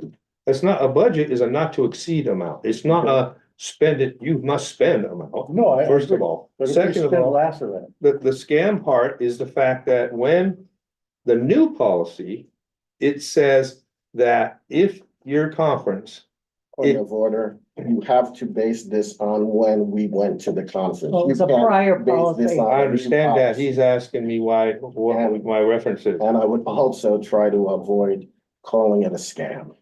huh? The I scam, would also try to avoid calling it a. I scam. don't say that lightly, All right, and that's what it is. Anyway, all right, I think we should get back at at the matter at hand and what the actual item is. I got no problem with Bob's suggestion that we table and come back to give him time to review the policy that was in effect at the time. I don't have a problem with that. Because the bill's already been paid, it's just the question if it's reimbursable, right? Yeah, reimbursed to the district. we would have to pay it back to the. board. That's the issue. That's the issue, Yeah, I mean, that's I don't. the That's the issue in there. right, that's the issue. open for public comment. 3. On the mileage, I think it should be, you can only get reimbursed, maybe it should be put in the policy for the current fiscal year. We're Or not- within yeah. a year, and then also the do just looked it up, you have to do the start and ending odometer reading to have it proper documentation. We utilize Google Maps to and Well, from the yeah, you location. can, but it just, but you have to have an odometer You know, reading. we follow what the. I'm looking district right asks at it. us. Anyway, I think that should be in there. The limit. Steve, yeah. You gotta remember here, we all love each other, we're all friends. Used to. No, we still Quote are. a famous You American, may love me. Huh? You may love me. to quote a famous American in 1992, Rodney King, can't we all just get along? And I live by that one. There's, So, before we go on, I am paying the district back $692.13. I am paying that back now. So you don't have to bring me back up in the agenda again. And I will be putting in my reimbursements. I will talk with Frank and see how far back I go. And I'll ask for all that mileage, which is not up subject to board approval. Thank you. That is fine.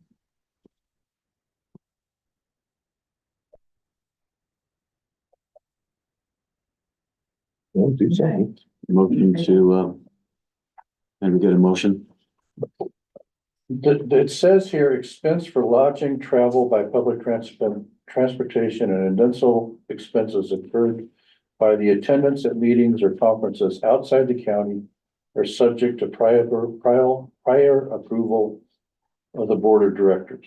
I would have to go back and look at the video when we discussed going to this, what, This was the 2013. That's the That's the one that was in place at the time That's this the one that happened. was in place. Yeah, this is the one. so my Well, question we is, did the updated board it in approve it? July 2023. There's a new one. So I There think, was a discussion of people going to that meeting So in our board. let me try it. Let me try to take away in this, because like we're a little bit of circles. The language that the sentence you just read is obviously a critical sentence in the whole policy, right? And that sentence basically says, as it relates to the expenses for travel, lodging and incidental expenses, that is subject to prior board approval, okay? What I am hearing is the longstanding practice, and if you all want to disagree, that's not for you, no, I haven't been here. But what I'm hearing is the consent, even everyone here seems to agree, the longstanding practice and custom has been, if you're approved to attend a conference, that implicit within that approval is those lodging, travel, or whatever. Now, I think where the dividing line here is that some would say that's not what the policy says. Some would say that's what the policy has implied, and that's how it's been applied in the past. And I think in this case, what I'm hearing from some board members is maybe that has been the implicit custom and practice in applying that language previously.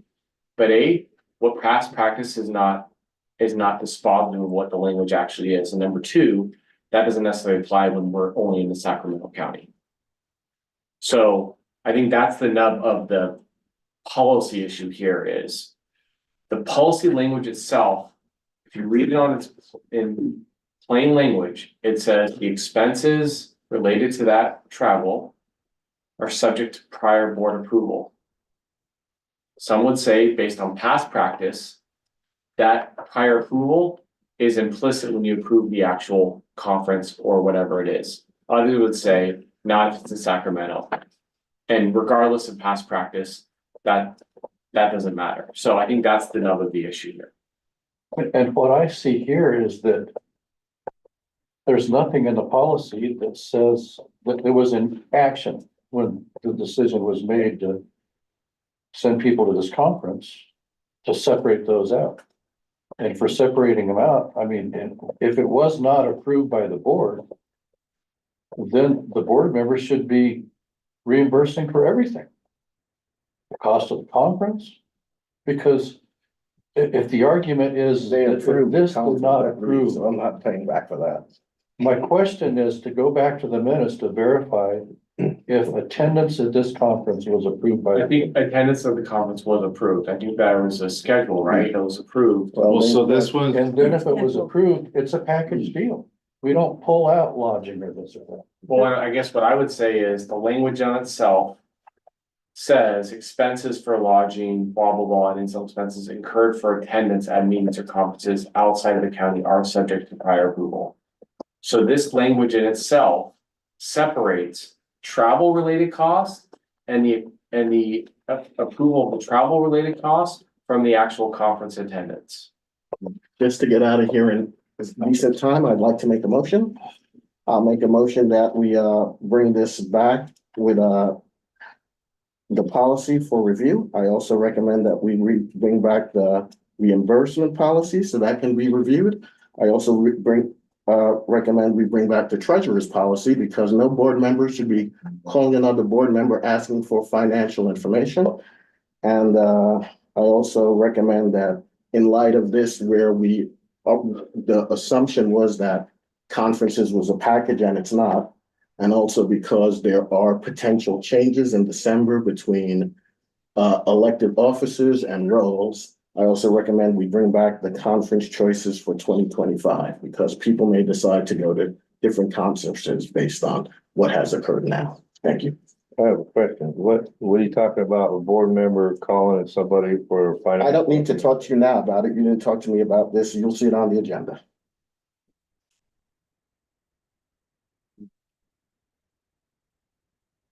I'll second that. All in favor? Aye. Aye. Hold on. What, the table. table it, to table it. I mean, okay. Did you get all the? So you get all the We need information. board action to table? Yes. Yeah. Yeah, Oh, that's the motion. We got all those policies or. So we want to bring back We want to bring this the issue back. reimbursement policy, the treasurer With- policy, and there's one other policy. And we want to bring back our conference choices for 2025 because Yeah. I wouldn't bring that back now. I would say we bring that back in December after we revote for the elected positions because positions may change. There may be another Aqua JPIA one or legislative liaison, anything that changes Mhm. may also change the choices that people decide to go to 2025. And based on what our reimbursement policy is, people may also change their decisions.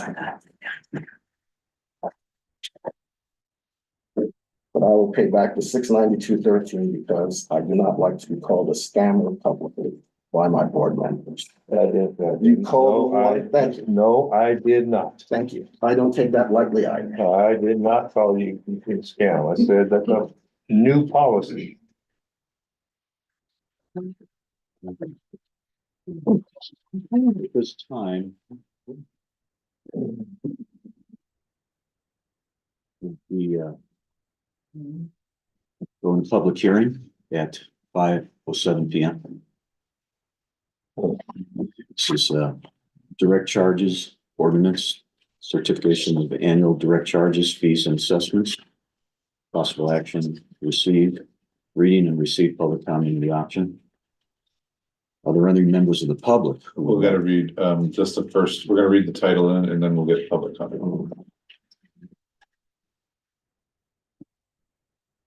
I don't have a copy of the ordinance. I only have the staff report. And you're starting the computer to get us speaking now. You want to read them, ready? Yeah, we'll get you started. Ordinance 2024-02, an ordinance of the Georgetown Divide Public Utility District confirming delinquent water charges to be placed on property tax for the fiscal year 2024. Now you can start with the vote. Okay, I'm now opening it for public comment if there is any. Sure. How much is the amount that's going in? I don't have it in front of me. I had it updated, it's exhibit A, but it's gone down significantly. I think it's at around 21,000 now. Okay.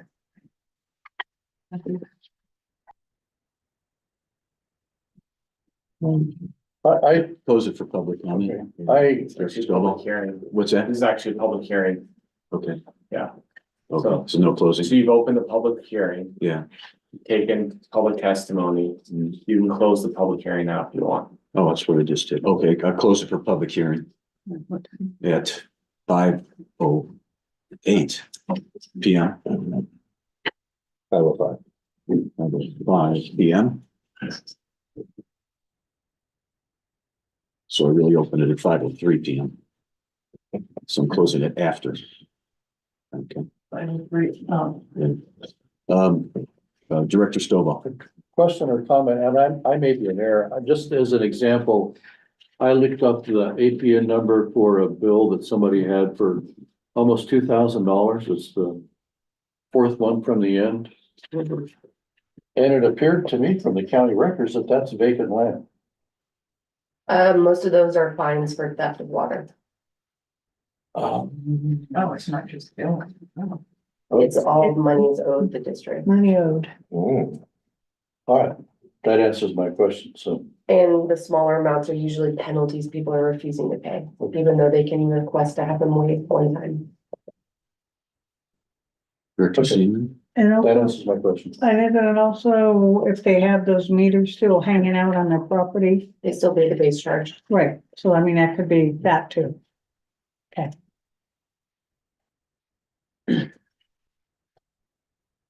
Okay, I mean, this is a public hearing and It's closed. it's closed, so. So a board member can make a motion, three make a motion anytime. To do what?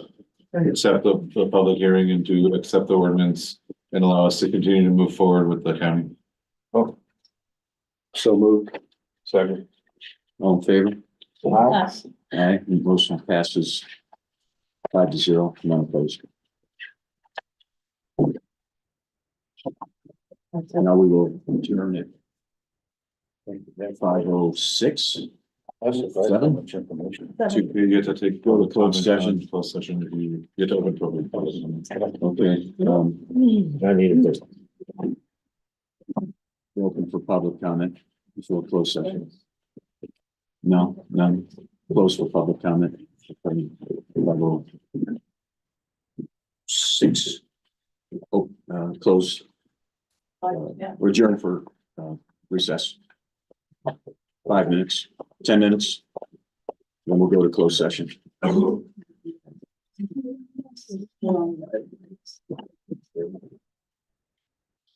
Wait, you don't touch anything?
my delivery box.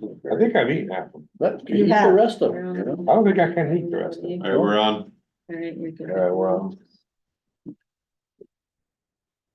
6:15 PM, returning out of closed session with nothing to report. And board member requests for future additions. Meetings, Director Thornburg. Yeah, I'd like to know what, last month I wanted a, item put on the agenda to, review the budget and the, CIP in light of the fact that we're not gonna be putting any CIP money in. And I think that we need to tighten up the budget, especially since we plan on spending $500,000 out of CIP and we're not putting any in. Yeah, I mentioned earlier that we already have it on the agenda for next month. For next month? It has to be on the agenda because they're wanting to move money for the tunnel. Yeah, we mentioned it earlier that we're gonna, we just couldn't do it because of the timeline. Okay. It was just 3 weeks, it was hard to get all that together. Any other board member requests? September 5th. No more member requests. Next meeting date will be September. Regular board meeting dates will be September 5th, 2024 at 2 PM. This time I'd like to ask for a motion to adjourn. Motion to adjourn. Second. I second. All in favor? You can't, Yes, you can. They can't. You absolutely can. he can, Okay. I didn't I don't think you realize- can. no, I just, I think it's in the policy that they Oh, can't. that's I the, don't think you can. Come with the. Can the president, Absolutely. Absolutely what? he can. You I can just make choose motions. not to. He can make motions? Yes, Really? it's just it's a custom and, I actually saw that in writing. Yeah. yeah. All right, I'll find it again. well, I'll vote aye regardless. All in favor? Uh, Aye, motion passes 100%. Zero opposed. Meeting adjourned. 6:17 PM.